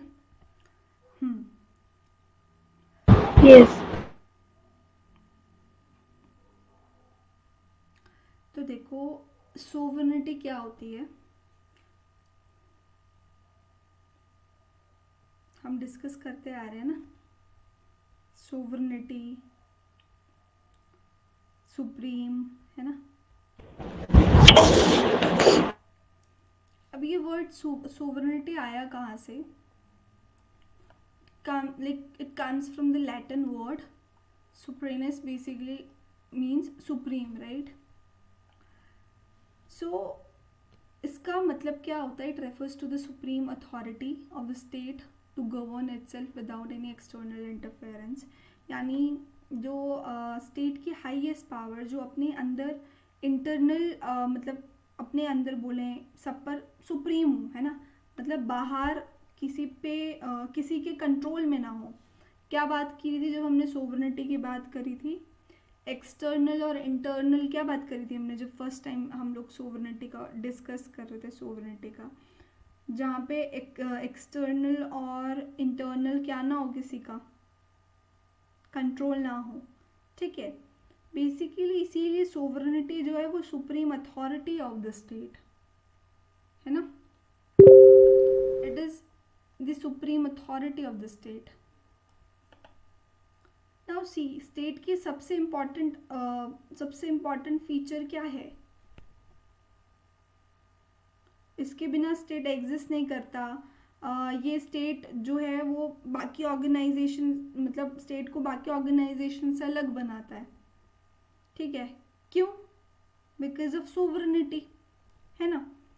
सो कुछ ना डेफिनेशंस दी गई, कई थिंकर्स ने कई डेफिनेशंस दी, पेपर में कई बार पूछ लेता है, ठीक है। और कई बार ऐसे पूछता है एब्सोल्यूट सोवरेनिटी, है ना, एंड और भी चीज़ पूछता है, अभी हम डिस्कस करते हैं उसको साथ साथ में। देखो जीन बॉर्डन का क्या था, इसने क्या बोला? Absolute and perpetual power of a Commonwealth. ये पेपर में आता है, ये डेफिनेशन पेपर में पूछती है, ठीक है। मतलब एब्सोल्यूट क्या है, किसी से ऊपर नहीं, परपेचुअल क्या है, दैट इज परमानेंट, ठीक है। तो बॉर्डन का हम कैसे याद रखेंगे, इसने एब्सोल्यूट और आपका परपेचुअल पार, परपेचुअल पार क्या थी, that is your permanent, right. John Austin का वहां पे क्या था, इसने क्या बोला, डिटर्मिनेट ह्यूमन सुपीरियर, जिसको कोई कंट्रोल नहीं करता है ना, लोग उसकी बात मानते हैं, कोई उसको आंसरेबल नहीं है ना, प्योर लीगल सोवरेनिटी का कॉन्सेप्ट है, ठीक है।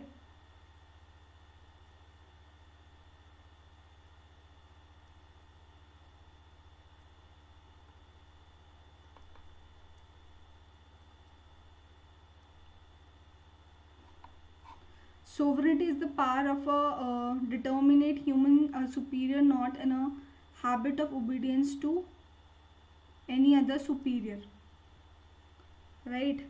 मतलब प्योर लीगल सोवरेनिटी का कॉन्सेप्ट है।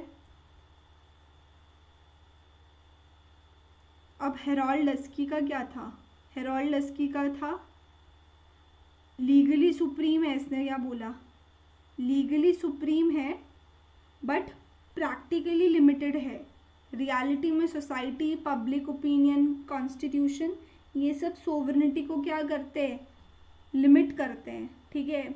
लस्की ने लिमिटेशंस की बात कर दी यहाँ पे, ठीक है। और आपका जो ग्रोटियस है, बेसिकली ग्रोटियस का क्या था, ये भी पेपर में आता है, sovereignty is the power whose acts can not be annulled by other human will, मतलब ऐसी पावर जिसके डिसीजन को कोई और कैंसिल नहीं कर सकता, फाइनल अथॉरिटी स्टेट के पास है। तो ग्रोटियस जो है ये फाइनल अथॉरिटी की बात कर रहा है, ठीक है।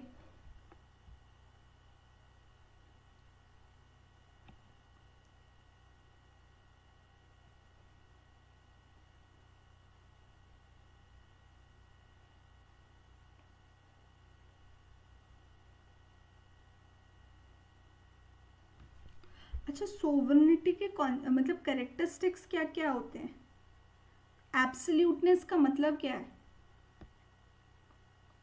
कि सोवरेनिटी पे कोई लीगल लिमिटेशंस नहीं है ना, स्टेट की पावर सबसे ऊपर होती है, कोई और अथॉरिटी उसे कंट्रोल नहीं कर सकती। फॉर एग्जांपल आप लो, पार्लियामेंट क्या है, लॉ बना सकता है, पर लीगल सेंस में सुप्रीम है ना। एब्सोल्यूट का मतलब क्या है, there is no legal limit, right.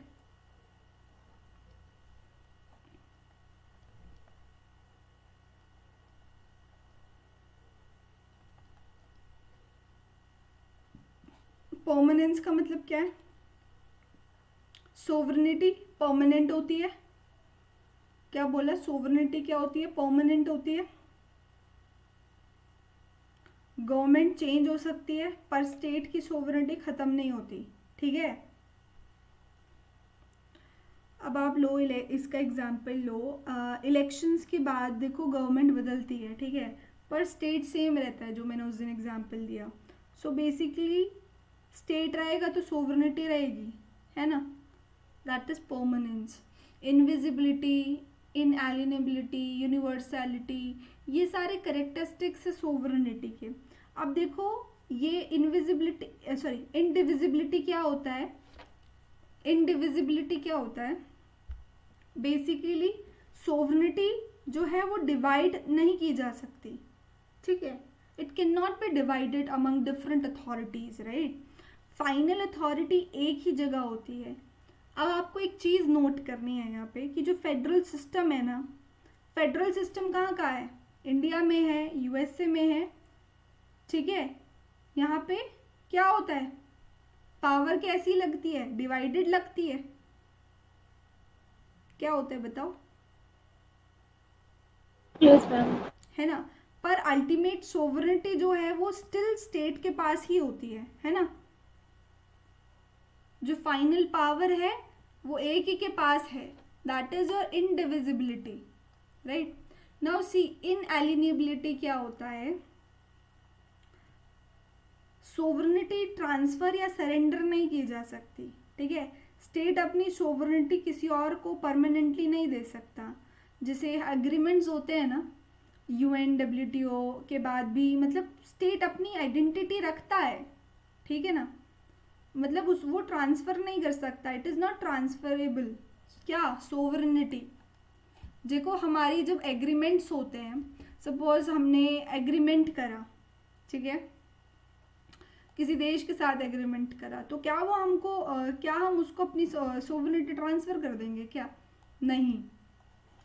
तो दैट इज़ योर इनएलिनेबिलिटी।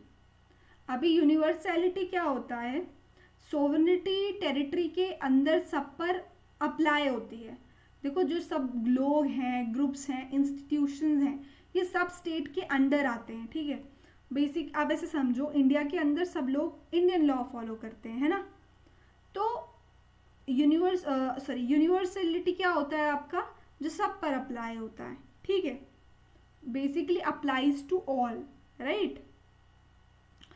देखो फिर से एक और बार देख लेंगे, एब्सोल्यूटनेस क्या है हमारा, एब्सोल्यूटनेस क्या है, no legal limit, permanence is your always that always exist which is permanent, indivisibility which can not be divided, लगता है it is divided but it is not divided, inalienability cannot be transferred, universality it applies to all, right। so sovereignty जो है आपका absolute, permanent, indivisible और inalienable और universal होता है, ये चीज़ हमको ध्यान रखनी है।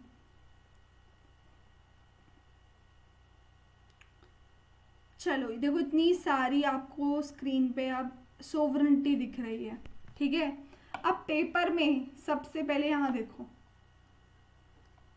क्या पूछता है, पॉपुलर सोवरेनिटी, रूसो। किसने दिया पॉपुलर सोवरेनिटी का कॉन्सेप्ट? रूसो ने दिया, ठीक है। अब ये डायरेक्ट क्वेश्चन आता है पेपर में, ठीक है। देखो अब इतनी सारी हैं, फटाफट से डिस्कस करेंगे। लीगल सोवरेनिटी क्या होता है, जल्दी जल्दी बताओ। The ultimate law making authority in a state, parliament in the UK, constitution in India. क्या समझ रहे हो उससे? मतलब लॉ बनाने की फाइनल अथॉरिटी किसके पास है, जो लीगली सुप्रीम है, जिसकी बात लॉ बन, मतलब जिसकी बात लॉ बन जाती है। फॉर एग्जाम्पल यूके में पार्लियामेंट है, इंडिया में कॉन्स्टिट्यूशन है, आपकी अल्टीमेट अथॉरिटी है ना। बेसिकली लीगल सोवरेनिटी क्या है, law making power. Political sovereignty क्या होता है, रियल पावर किसके पास है, ये बोलती है लोग या पब्लिक ओपिनियन। डेमोक्रेसी में वोटर्स अल्टीमेट आपकी पावर होती है उन पर, ठीक है। जैसे इलेक्शन में लोग क्या करते हैं, लोग गवर्नमेंट चेंज कर देते हैं ना। सो पॉलिटिकल सोवरेनिटी क्या है, लोगों की power, peoples power, right. Now सी इंटरनल सोवरेनिटी क्या है, स्टेट की पावर अपनी टेरिटरी के अंदर होती है। सब लोग इंस्टीट्यूशन, मतलब जो सब लोग हैं, इंस्टीट्यूशंस हैं, मतलब वो स्टेट के कंट्रोल में रहता है सारा मामला, ठीक है। एक्सटर्नल आपको पता है, स्टेट की फ्रीडम, बाहरी कंट्रोल जो करा जाता है, जैसे इंडिया अपनी फॉरेन पॉलिसी खुद डिसाइड करता है, ठीक है। तो ये चीज़ आपको पता होना चाहिए। पॉपुलर सोवरेनिटी का तो पता ही है हमको कि अल्टीमेट पावर जो लोगों के पास होती है ना, जनरल विल की बात कर रहे हैं। रूसो से एसोसिएटेड है, गवर्नमेंट लोगों से पावर लेती है, डेमोक्रेसी का बेस कॉन्सेप्ट है ना। It is associated with Rousseau, general will, है ना। पीपल आर सुप्रीम,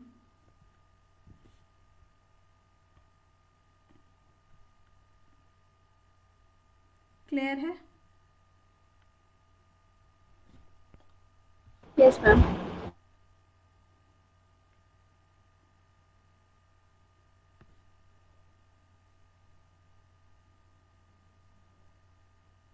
देखो ये जो बुक है ना, और इसका जो एक कोटेशन जो हमने कॉमनवेल्थ वाला ऊपर पढ़ा था, वो बहुत इम्पॉर्टेंट है।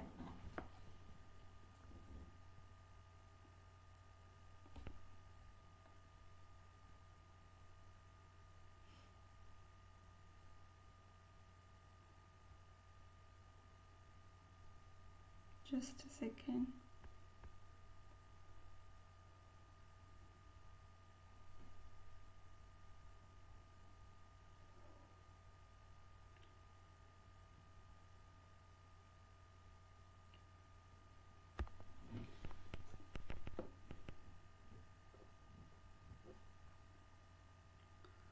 अच्छा, जीन बॉर्डन का ये बताओ, क्लासिकल एब्सोल्यूटिस्ट थ्योरी क्या है?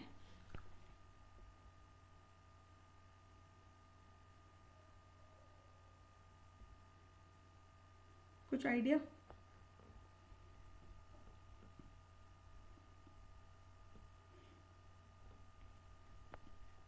Can we talk about the extreme stability?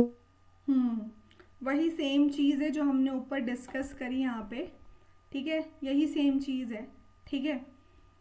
थोड़ा सा यहाँ पे एक बुक है इसके, 6 बुक्स ऑफ द कॉमनवेल्थ, ठीक है, ये इम्पॉर्टेंट है, पूछ लेती है, ये बुक आ जाती है आपको जीन बॉर्डन की। तो बॉर्डन पहला थिंकर था जिसने सोवरेनिटी को सिस्टमैटिक वे में एक्सप्लेन किया अपनी बुक में, 6 बुक्स ऑफ द कॉमनवेल्थ 1576। तो बॉर्डन के अकॉर्डिंग क्या था, स्टेट की एब्सोल्यूट और मतलब बेसिकली परमानेंट पावर है ना, सोवरेन जो बेसिकली है वो सबसे ऊपर होता है और उस पर कोई ह्यूमन लॉ अप्लाई नहीं होता, ठीक है। Basically it is absolute perpetual क्या था, परमानेंट है ना, इंडिविजिबल, वही सेम चीज़ है ना। लेजिस्लेटिव सुप्रीमेसी, ठीक है, लेजिस्लेटिव सुप्रीमेसी क्या होता है, सोवरेन ही लॉ बनाता है, लॉ मेकिंग पावर क्या है, सोवरेन के पास है, ठीक है। तो यहाँ पे क्रिटिसिज्म क्या आया कि it is very too much, मतलब बहुत ज़्यादा ये एब्सोल्यूटिज्म है और कॉन्स्टिट्यूशन और basically checks and balance ignore करती है और मॉडर्न डेमोक्रेसी की क्या है, अगेंस्ट है, ठीक है।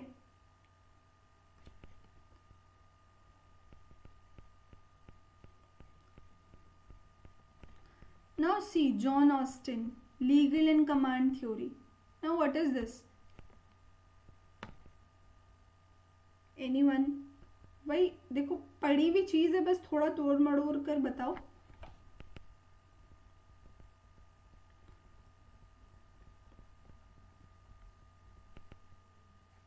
ऑस्टिन ने कैसे डिफाइन किया, the power of determinate human superior who is not the हैवर ओबीडियंस, बताओ। बेसिकली इसने बोला सोवरेनिटी क्या है, एक डिटर्मिनेट है, ह्यूमन मतलब डिटर्मिनेट ह्यूमन मतलब बेसिकली ह्यूमन सुपीरियर है, सुपीरियर के पास होती है जिसको सब लोग क्या करते हैं, फॉलो करते हैं और जो किसी और को फॉलो नहीं करता, मतलब एक ऐसी अथॉरिटी जो सब पर रूल करे पर खुद किसी के अंडर ना हो, ठीक है। मतलब बेसिकली क्या बोला है इसने, देखो थोड़ा सरल करते हैं इसको, कि सोसाइटी के लोग जिस अथॉरिटी की आदत से ओबीडियंस करते हैं ना, और जो अथॉरिटी किसी और को ओबे नहीं करती, वही क्या है, सोवरन है, ठीक है। जब हम डिटर्मिनेट सोवरन की बात कर रहे हैं तो यहाँ पे सोवरन क्लियर होना चाहिए, है ना, फॉर एग्जांपल किंग, पार्लियामेंट, है ना, क्लियर अथॉरिटी की बात हो रही है। हैबिचुअल ओबीडियंस क्या होता है, लोग रेगुलरली सोवरन की बात मानते हैं, ये एक हैबिट बन जाती है। लॉ एज कमांड क्या होता है, कमांड थ्योरी की बात कर रहे हैं ना हम, लॉ एज कमांड क्या होता है, लॉ आपका सोवरन का कमांड है, अगर फॉलो नहीं किया तो पनिशमेंट मिलेगी, ठीक है। एब्सोल्यूट और इंडिविजिबल क्या है, सोवरेनिटी डिवाइड नहीं हो सकती, अनलिमिटेड होती है। सो बेसिकली ऑस्टिन क्या कह रहा है कुल मिला के, कि फोकस इसका लीगल सोवरेनिटी पर है, प्योर लीगल पॉजिटिविस्ट अप्रोच है इसकी, ठीक है। लॉ को क्या एज अ कमांड ले रहे हैं यहाँ पे, सो इसको बोलेंगे हम लीगल एंड कमांड थ्योरी, ठीक है। It ignores constitutionalism, federalism and international law, ये इसका क्रिटिसिज्म है। In modern state sovereignty is limited है, राइट।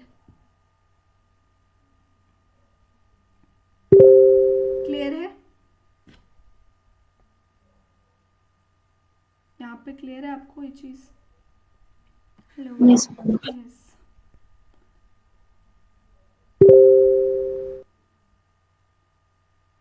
अच्छा, ये मॉडर्न थ्योरीज ऑफ सोवरेनिटी क्या है?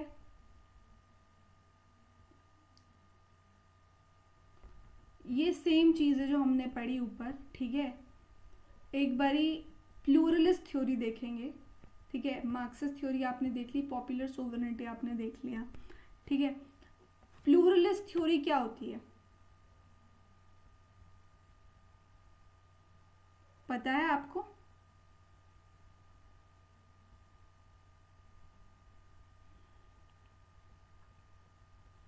लस्की, कोल,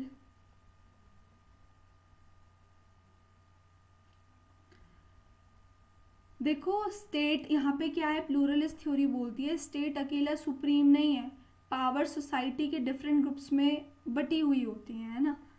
देखो प्लूरलिस्ट के अकॉर्डिंग क्या है, सोसाइटी में मल्टीपल एसोसिएशंस ग्रुप्स होते हैं जिनके पास भी पावर होती है, जैसे पावर आपका बेसिकली बटी हुई है, मतलब जिसको बोलेंगे डिस्पर्स्ड है, ठीक है।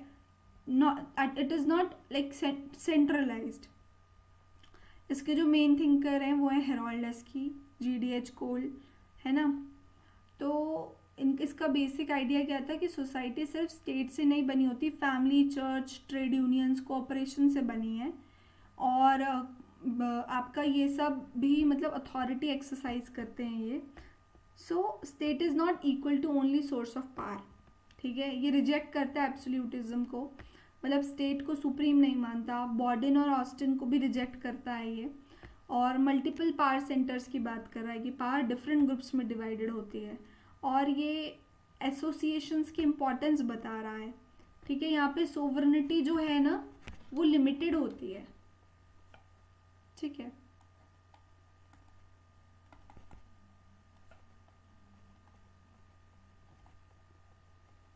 लिमिटेड सोवरेनिटी की बात कर रहे हैं। बेसिकली प्लूरलिस्ट थ्योरी कहता है कि सोवरेनिटी स्टेट में कंसंट्रेटेड नहीं होती, बल्कि सोसाइटी के डिफरेंट ग्रुप्स और एसोसिएशंस में डिस्ट्रीब्यूटेड होती है। सो ये आपका प्लूरलिस्ट थ्योरी का कहना है, ठीक है। समझ आया ये और ब्रीफ? Yes, ma'am. हाँ जी। सो बेसिकली ये क्या कह रही है कि पावर सिर्फ स्टेट के पास नहीं है, ठीक है। इतना क्लियर रखो आप।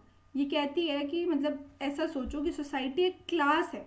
सपोज आप लोग सोचो ऐसा, है ना, कि सोसाइटी एक क्लास है जहाँ पे टीचर क्या है, स्टेट है, स्टूडेंट्स क्या है, सोसाइटी के ग्रुप्स। तो क्लासिकल थ्योरी क्या कहती है, टीचर ही सब कुछ डिसाइड करेगा, स्टेट क्या है, सुप्रीम है। अब प्लूरलिस्ट वहाँ पे क्या कह रहा है, नहीं नहीं नहीं, टीचर्स के अलावा class monitor, group leader, school rules, ये सब मिलकर सिस्टम चलाते हैं, ठीक है। सो आई होप अभी थोड़ा बहुत क्लियर होगा आपको, ठीक है। अब एक और एग्जाम्पल लेते हैं। जो गवर्नमेंट है, स्टेट के अलावा भी ना NGOs इन्फ्लुएंस करते हैं, मीडिया प्रेशर बनाता है, कॉरपोरेट पॉलिसीज अफेक्ट करते हैं, इसीलिए स्टेट अकेला पावरफुल नहीं है, ठीक है। तो प्लूरलिस्ट क्या है, पावर सब में बटी हुई है ऐसा कहते हैं। तो हेरोल्ड लस्की, GDH कोल, मैक्लेवर, ये सारे इसके क्या हैं, थिंकर्स हैं जिन्होंने इसको सपोर्ट किया, प्लूरलिस्ट थ्योरी को। क्लियर है? Yes, ma'am. Yes.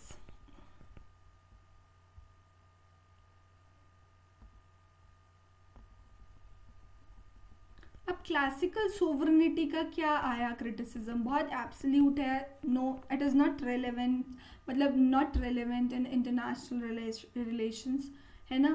Federal states में मतलब फेल हुई है ये, है ना। Power is divided between the central and state governments, ignore करता है सोशल और इकोनॉमिक फैक्टर्स को, सेम थिंग है ना। एजर्शन रीजन में काम आता है ये चीज़ जो हमने डिस्कस करी।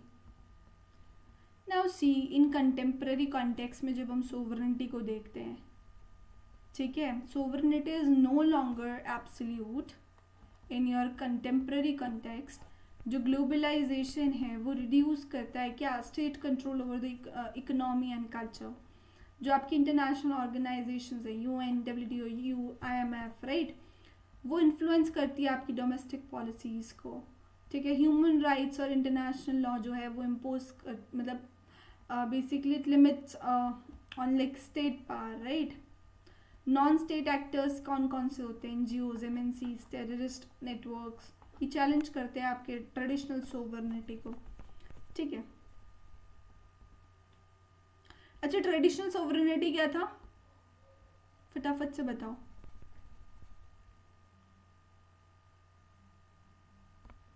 ट्रेडिशनल सोवरेनिटी क्या था?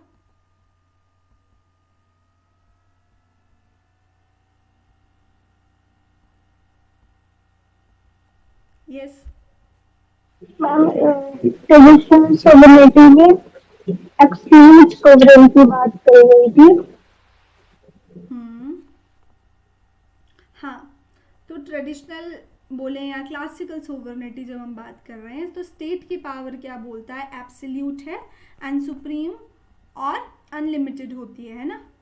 मतलब स्टेट सबसे ऊपर है यहाँ पे, उसकी पावर पे कोई रेस्ट्रिक्शंस नहीं होता, कोई उसको चैलेंज नहीं कर सकता, स्टेट यहाँ पे सुप्रीम है। तो इसको हमेशा याद रखना आप चीज़, है ना।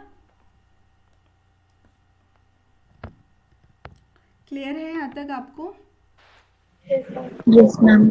देखो एक बड़ा अच्छा सा यहाँ पे एक कंपैरिजन दिया हुआ है, ठीक है। बेसिकली ये ना आपके कॉन्सेप्ट क्लियर करने के लिए है। पेपर में जो आएगा ना, वो वन शॉट की जो बुक भेजी गई है ना, उसको आप देखो, वो काफ़ी अच्छी बुक है एड्यू सीकर की, और मतलब बहुत हेल्पफुल है। आई वुड सजेस्ट उसको तो पूरा आप कर डालो, मतलब मुझे लगता है 15 डेज में आपको वो पूरा दिमाग में छप जाएगा। डेली देखो उसको एंड PYQs लगाओ, that is sufficient. Concept clear करने के लिए मैं यहाँ बैठी हूँ, और जो जो पेपर में आता है मैं उस पर स्ट्रेस डाल रही हूँ। और इवन मैं आपको अभी ना जो जो इम्पोर्टेंट टॉपिक्स हैं मैं आपको बहुत शॉर्ट, मतलब जो क्वेश्चंस बन सकते हैं जिससे, वो मैं आपको प्रोवाइड करूँगी, है ना। और वो बहुत हेल्पफुल रहेगा आपके लिए।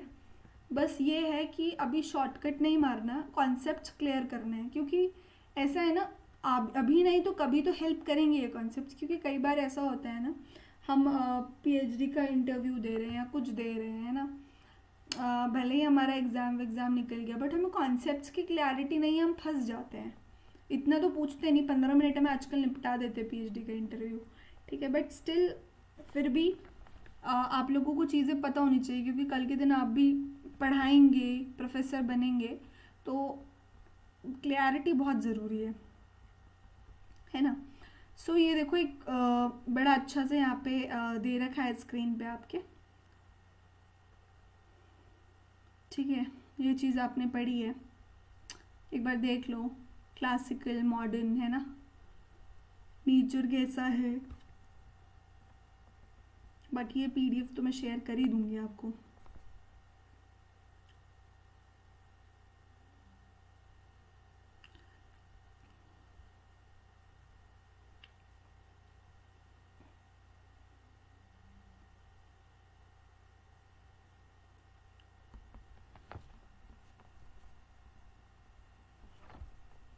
चलिए बताइए, सिविल सोसाइटी क्या होती है?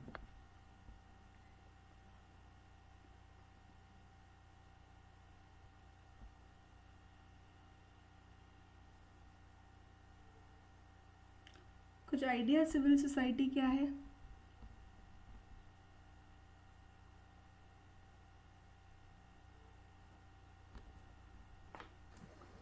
Autonomous networks of associations. Yes, चलिए समझिए।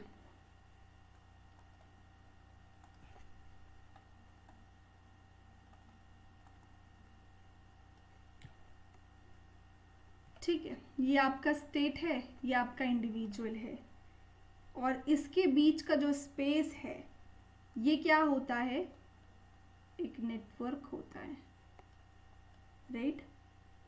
मतलब ये इसका जो बीच का ये स्पेस है ना, ये नेटवर्क है किसका?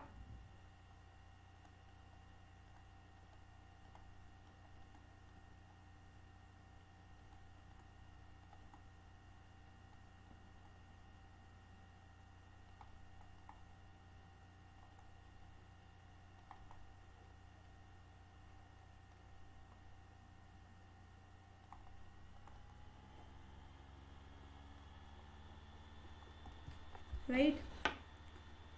देखो, ना ये गवर्नमेंट है ना मार्केट है, बल्कि इनके बीच का इंडिपेंडेंट एरिया है, ठीक है। मतलब आप ये समझो कि स्टेट, मतलब जो स्टेट से इंडिपेंडेंट होता है ये, लेकिन स्टेट और मार्केट दोनों से इंटरैक्ट करता है। For example NGO government policies पर प्रेशर डालता है ना। देखो, जब हिस्टोरिकल एक चीज़ समझेंगे, जब हिस्टोरिकल इवोल्यूशन की बात करते हैं, मतलब कैसे डेवलप हुआ, ठीक है, तो एरिस्टोटल के टाइम, मतलब एंशियंट ग्रीस वाले टाइम पे क्या हुआ कि जो सिविल सोसाइटी है ना, वो पॉलिटिकल कम्युनिटी यानी स्टेट के जैसा ही था, मतलब अलग कॉन्सेप्ट नहीं था, ठीक है, स्टेट के जैसा ही था। फिर उसके बाद रोमन थिंकर्स के टाइम पे आप लगा लीजिए, सिस्ट्रो वाले टाइम पे सिविल सोसाइटी जो है वो लॉ के अंडर ऑर्गेनाइज्ड कम्युनिटी बन गई। उसके बाद मिडिल एजेस की जब हम बात करते हैं, सिविल सोसाइटी जो है वो स्टेट की इक्वल आ गई, मतलब सेम समझा जाता था। उसके बाद सिविल सोसाइटी अलग हो गया स्टेट से, कब? मॉडर्न एरा में, 17 और आपकी 18th सेंचुरी में, मतलब लॉक रूसो के टाइम पर इंडिविजुअल राइट्स का कॉन्सेप्ट आया, ठीक है। इंडिविजुअल राइट्स का कॉन्सेप्ट किसका है?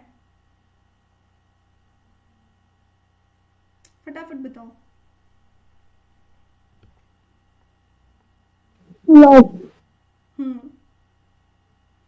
ठीक है। उसके बाद कंटेम्प्रेरी व्यू आया। उसके मतलब कंटेम्प्रेरी व्यू क्या है? आज का कॉन्सेप्ट, मतलब सिविल सोसाइटी क्या है? इंडिपेंडेंट स्फेयर बन गया। तो आप देख रहे हैं कितना ज़्यादा इसका इवॉल्व होके कैसे आया है ये। मतलब डेमोक्रेसी प्रमोट करता है, अब ये राइट्स प्रोटेक्ट करता है, सोशल वेलफेयर में हेल्प करता है, ठीक है। जैसे आपने देखा होगा, मीडिया को देखा है, एनजीओज को देखा है ना, गवर्नमेंट को अकाउंटेबल बनाते हैं ये लोग, ठीक है। सो बेसिकली सिविल सोसाइटी क्या है? बिटवीन स्टेट्स एंड इंडिविजुअल, है ना, एक autonomous, it is autonomous from the state and market but interacts with both, right. Basically civil society आपकी वॉलंटरी ऑर्गेनाइजेशंस का नेटवर्क है, ठीक है। ये देखिए, ये आप लोग ध्यान दीजिए इसमें, क्योंकि सिविल सोसाइटी का कई बारी आपको एग्जैक्ट डेफिनेशन दे देता है और पूछ लेता है, ठीक है। सिविल सोसाइटी वॉलंटरी ऑर्गेनाइजेशन का नेटवर्क है जो स्टेट और इंडिविजुअल के बीच एग्जिस्ट करता है और डेमोक्रेसी और राइट्स को क्या करता है? प्रमोट करता है, right. So, the term civil society refers to the network of voluntary associations, institutions and organizations existing between the individual and the state, right? अब आपको ये भी पता चल गया है इसका evolution का, ठीक है। Now see the definitions by the thinkers. ठीक है, हिगल ने क्या बोला? Civil society is a stage between the family and the state where individual interest are pursued within a legal framework. Karl Marx ने क्या बोला? Civil society the sphere of material relations where class struggle takes place. Gramsci ने क्या बोला? Civil society जो है मतलब civil society is the arena where ideological control and cultural hegemony of ruling class are exercised. Very important. Now see, Alex de Tocqueville ने क्या बोला? Civil society is a network of voluntary associations that strengthen democracy. This is very important, right.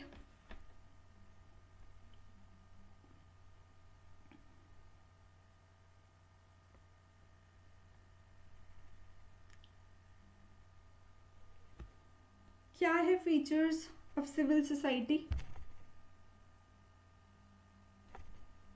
Voluntary है, ठीक है।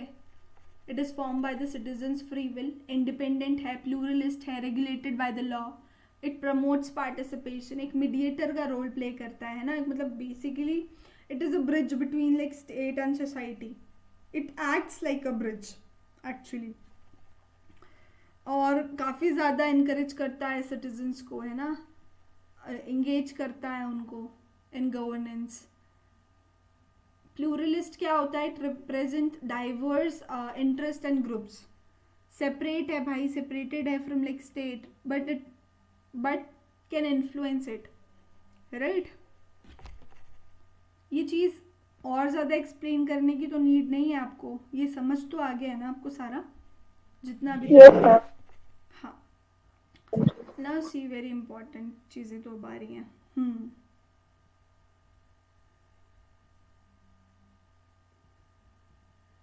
देखो ये thinkers हैं कुछ, इनके व्यूज़ एक बार जान लेते हैं, ठीक है, कि क्या इनके व्यूज़ हैं।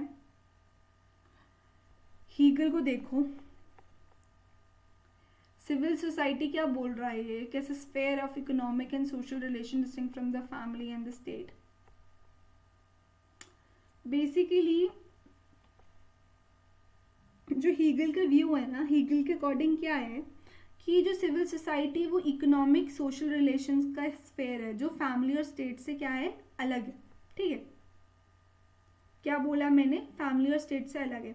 बेसिकली जो सिविल सोसाइटी है ना, वो मार्केट, बिजनेस, ग्रुप, ये सारी चीज़ें, कॉन्फ्लिक्ट हो सकते हैं, इसीलिए लॉज ज़रूरी है बोला। स्टेट सबसे ऊपर है क्योंकि वो क्या मेंटेन करता है, ऑर्डर मेंटेन करता है। ठीक है, तो बेसिकली सिविल सोसाइटी क्या बोला है इसने, प्रॉब्लम, बेसिकली प्रॉब्लम एरिया है, स्टेट क्या है, सोल्यूशन है। ठीक है, हीगल के लिए क्या है,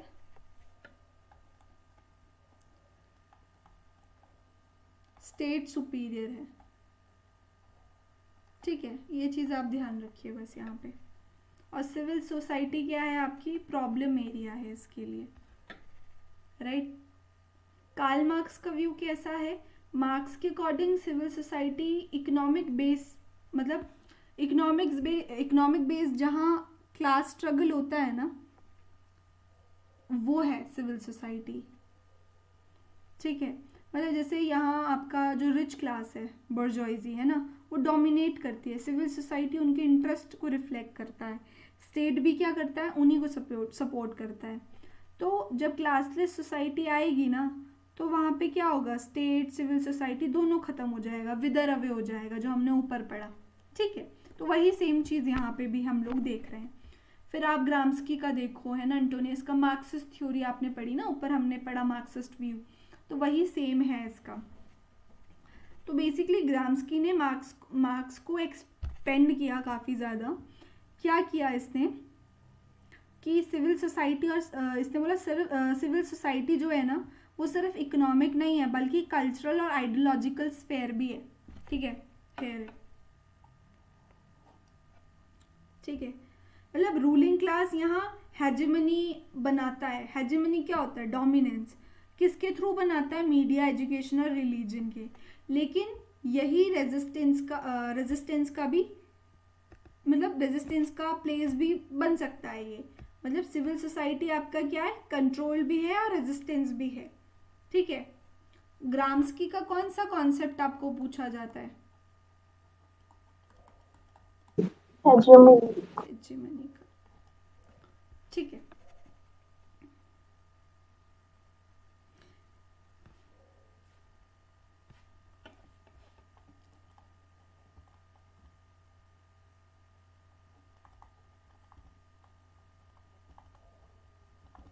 ये किसका था, हीगल का, state over civil society, right. Marx ने क्या बोला, सिविल सोसाइटी क्या है, क्लास स्ट्रगल है। ग्राम्स्की ने क्या बोला, ग्राम्स्की के लिए क्या है, हेजेमनी और रेजिस्टेंस दोनों है।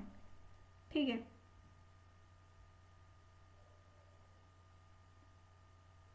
अब इसने क्या बोला, सिविल सोसाइटी जो है वो स्ट्रेंथन करती है डेमोक्रेसी को bye encouraging citizen participation through association and prevents the state from becoming authoritarian। ठीक है, ये रोकता है स्टेट को अथॉरिटेरियन बनने से। ये टोगेवेल का था।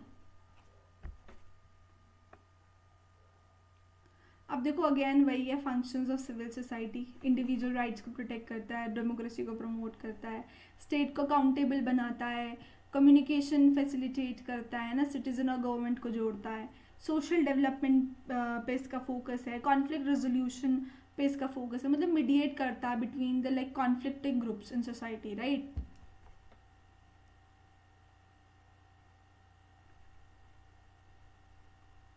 अब इधर देखिए, civil society in modern context क्यों जरूरी है।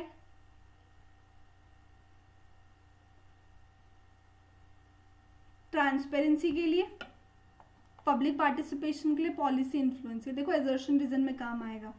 इन अथॉरिटेरियन रिजाइम सिविल सोसाइटी जो है basically it is like often suppressed और टाइटली कंट्रोल्ड, ठीक है।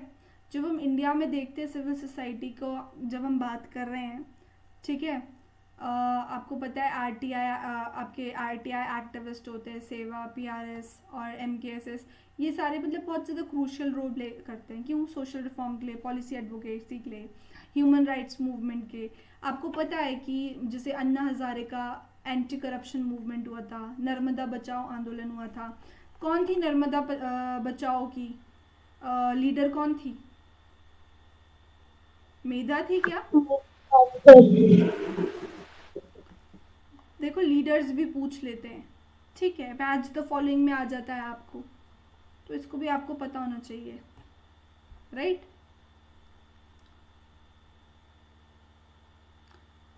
सिविल सोसाइटी और ग्लोबलाइजेशन की जो हमने ऊपर बात करी ना, वही सेम चीज़ है। अब देखो ये एमनेस्टी इंटरनेशनल क्या है?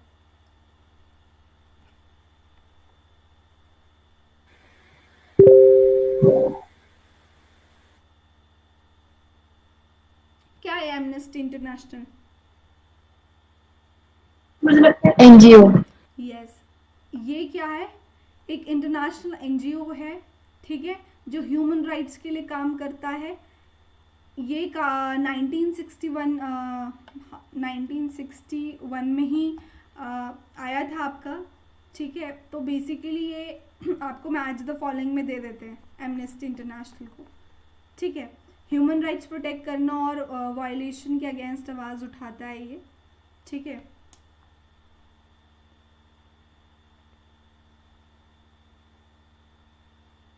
ये एक आपका क्या है? इंटरनेशनल ऑर्गेनाइजेशन, मतलब बेसिकली इंटरनेशनल एनजीओ है। तो इसको आप ध्यान रखना, मैच द फॉलोइंग में आए तो किससे हमको मिलाना है इसको, ठीक है। सिविल सोसाइटी का पार्ट है ये, स्टेट का पार्ट नहीं है।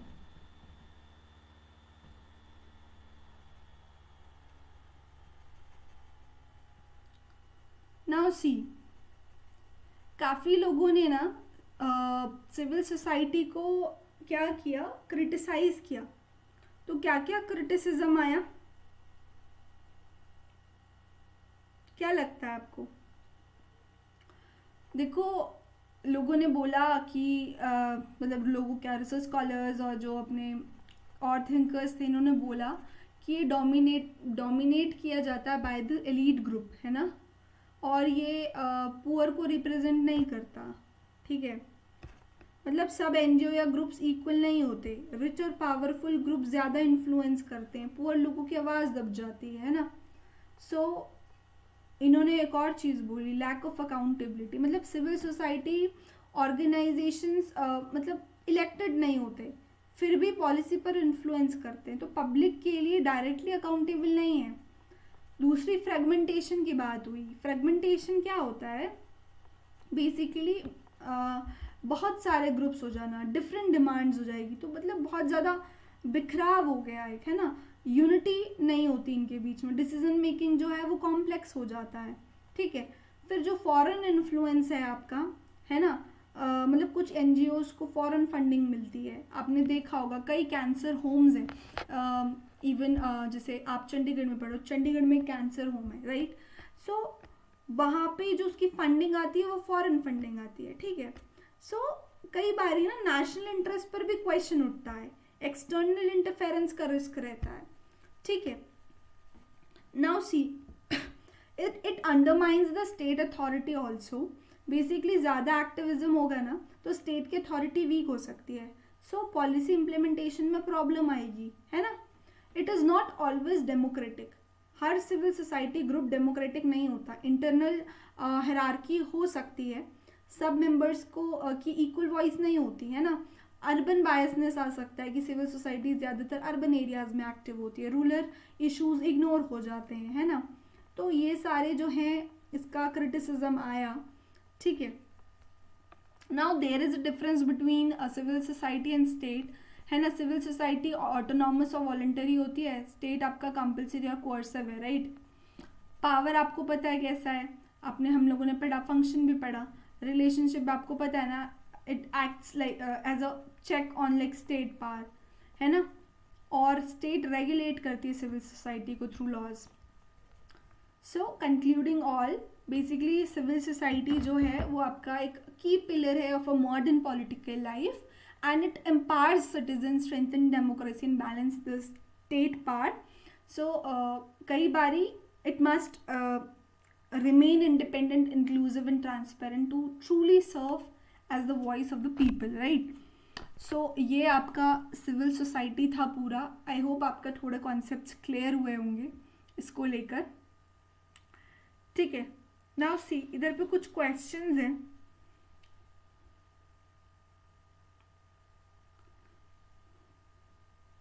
ठीक है, आंसर्स यहाँ पे मार्क्ड हैं. मैं इस पीडीएफ को आपको भेज रही हूँ.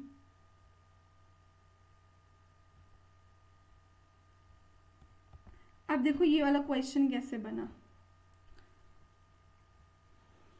विच thinker, see this, which thinker emphasized the role of voluntary associations in strengthening democracy?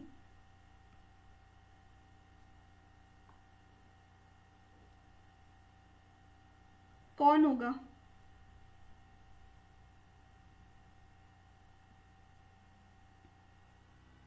बताओ. यस,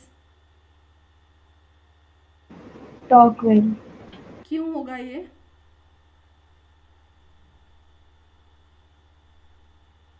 बाकी क्यों नहीं होंगे?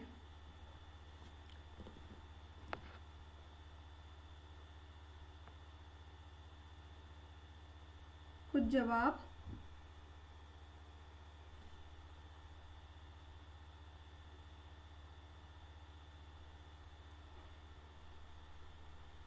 हम हीगल नहीं होगा क्योंकि हीगल बात करते हैं इकोनॉमिक एंड सोशल रिलेशन की. देखो टॉकविल क्यों है इसका, क्योंकि आपको पता है ना, इसकी टॉकविल ने एक अपनी बुक दी थी डेमोक्रेसी इन अमेरिका में. इसने क्या बोला, वॉलंटरी एसोसिएशंस की बात करी, डेमोक्रेसी को कि ये स्ट्रॉन्ग बनाते हैं. उनका लॉजिक क्या था कि जो लोग हैं ना वो ग्रुप्स बनाते हैं, पार्टिसिपेट करते हैं, पार्टिसिपेशन से डेमोक्रेटिक हैबिट्स जो होती है डेवलप होती हैं, और जो गवर्नमेंट है ना उसकी पावर बैलेंस होती है. तो यानी एसोसिएशंस क्या है आपकी डेमोक्रेसी की, क्या है, बैकबोन है. ठीक है, अब बाकी जो ऑप्शंस है वो गलत क्यों है? हीगल ने क्या बोला, स्टेट को सुपीरियर माना है. ठीक है, हॉब्स ने क्या बोला, स्ट्रॉन्ग एब्सोल्यूट स्टेट की बात करी है, there is no focus on group. ठीक है, यहाँ पे वॉलंटरी एसोसिएशंस की बात हो रही है. ठीक है, सिविल सोसाइटी की बात हो रही है, आप इसको ध्यान में रखिए. रूसो ने जनरल विल की बात करी, डायरेक्ट डेमोक्रेसी की बात करी, इसने एसोसिएशन पे कभी फोकस नहीं करा. ठीक है, तो ये चीज़ क्लियर रखो. टॉकविल ने बोला एसोसिएशंस जो है वो स्ट्रेंथन करती है. ठीक है, और टॉकविल की जो बुक है डेमोक्रेसी इन अमेरिका,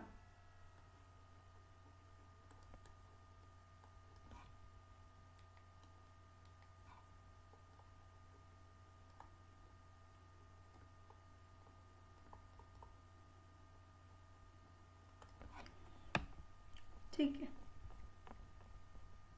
क्लियर है ये चीज़ आपको? देखो एक ये देखो आप क्वेश्चन, आपने इसको ना उसमें देखा होगा, थर्ड क्वेश्चन देखो पेपर में आया है ये.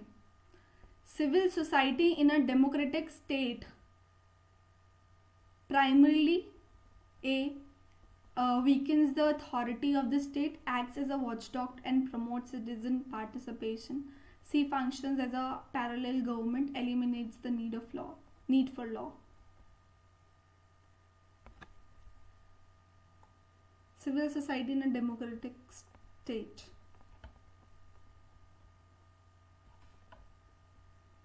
It acts as a watchdog and promotes citizen participation. ठीक है, अब ये क्वेश्चन देखिए आप एक बारी, क्वेश्चन किस तरह से बन रहा है. Who describes sovereignty as absolute and perpetual power of a commonwealth? Commonwealth का नाम आते ही हमको कौन आ जाता है ध्यान में? बॉर्डन.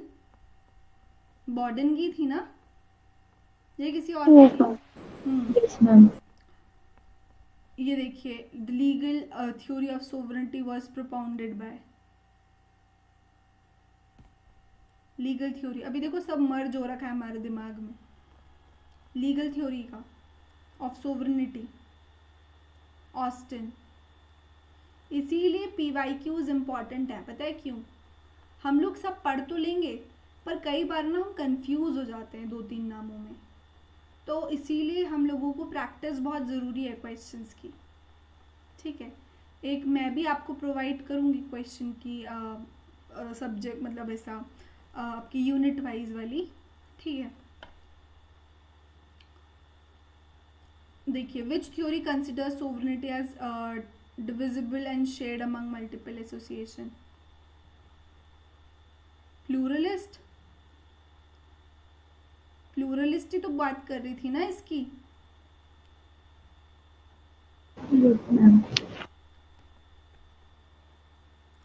ठीक है, रूसो वाला तो आप कर ही लेंगे,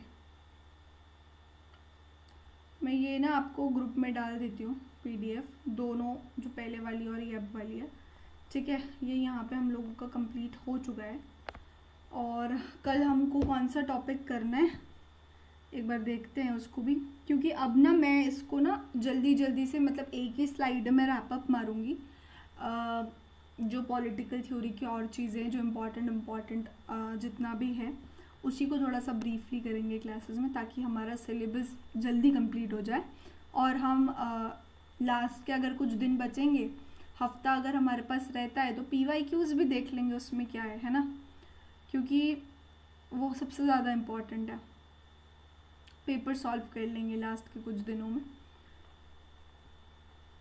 ठीक है।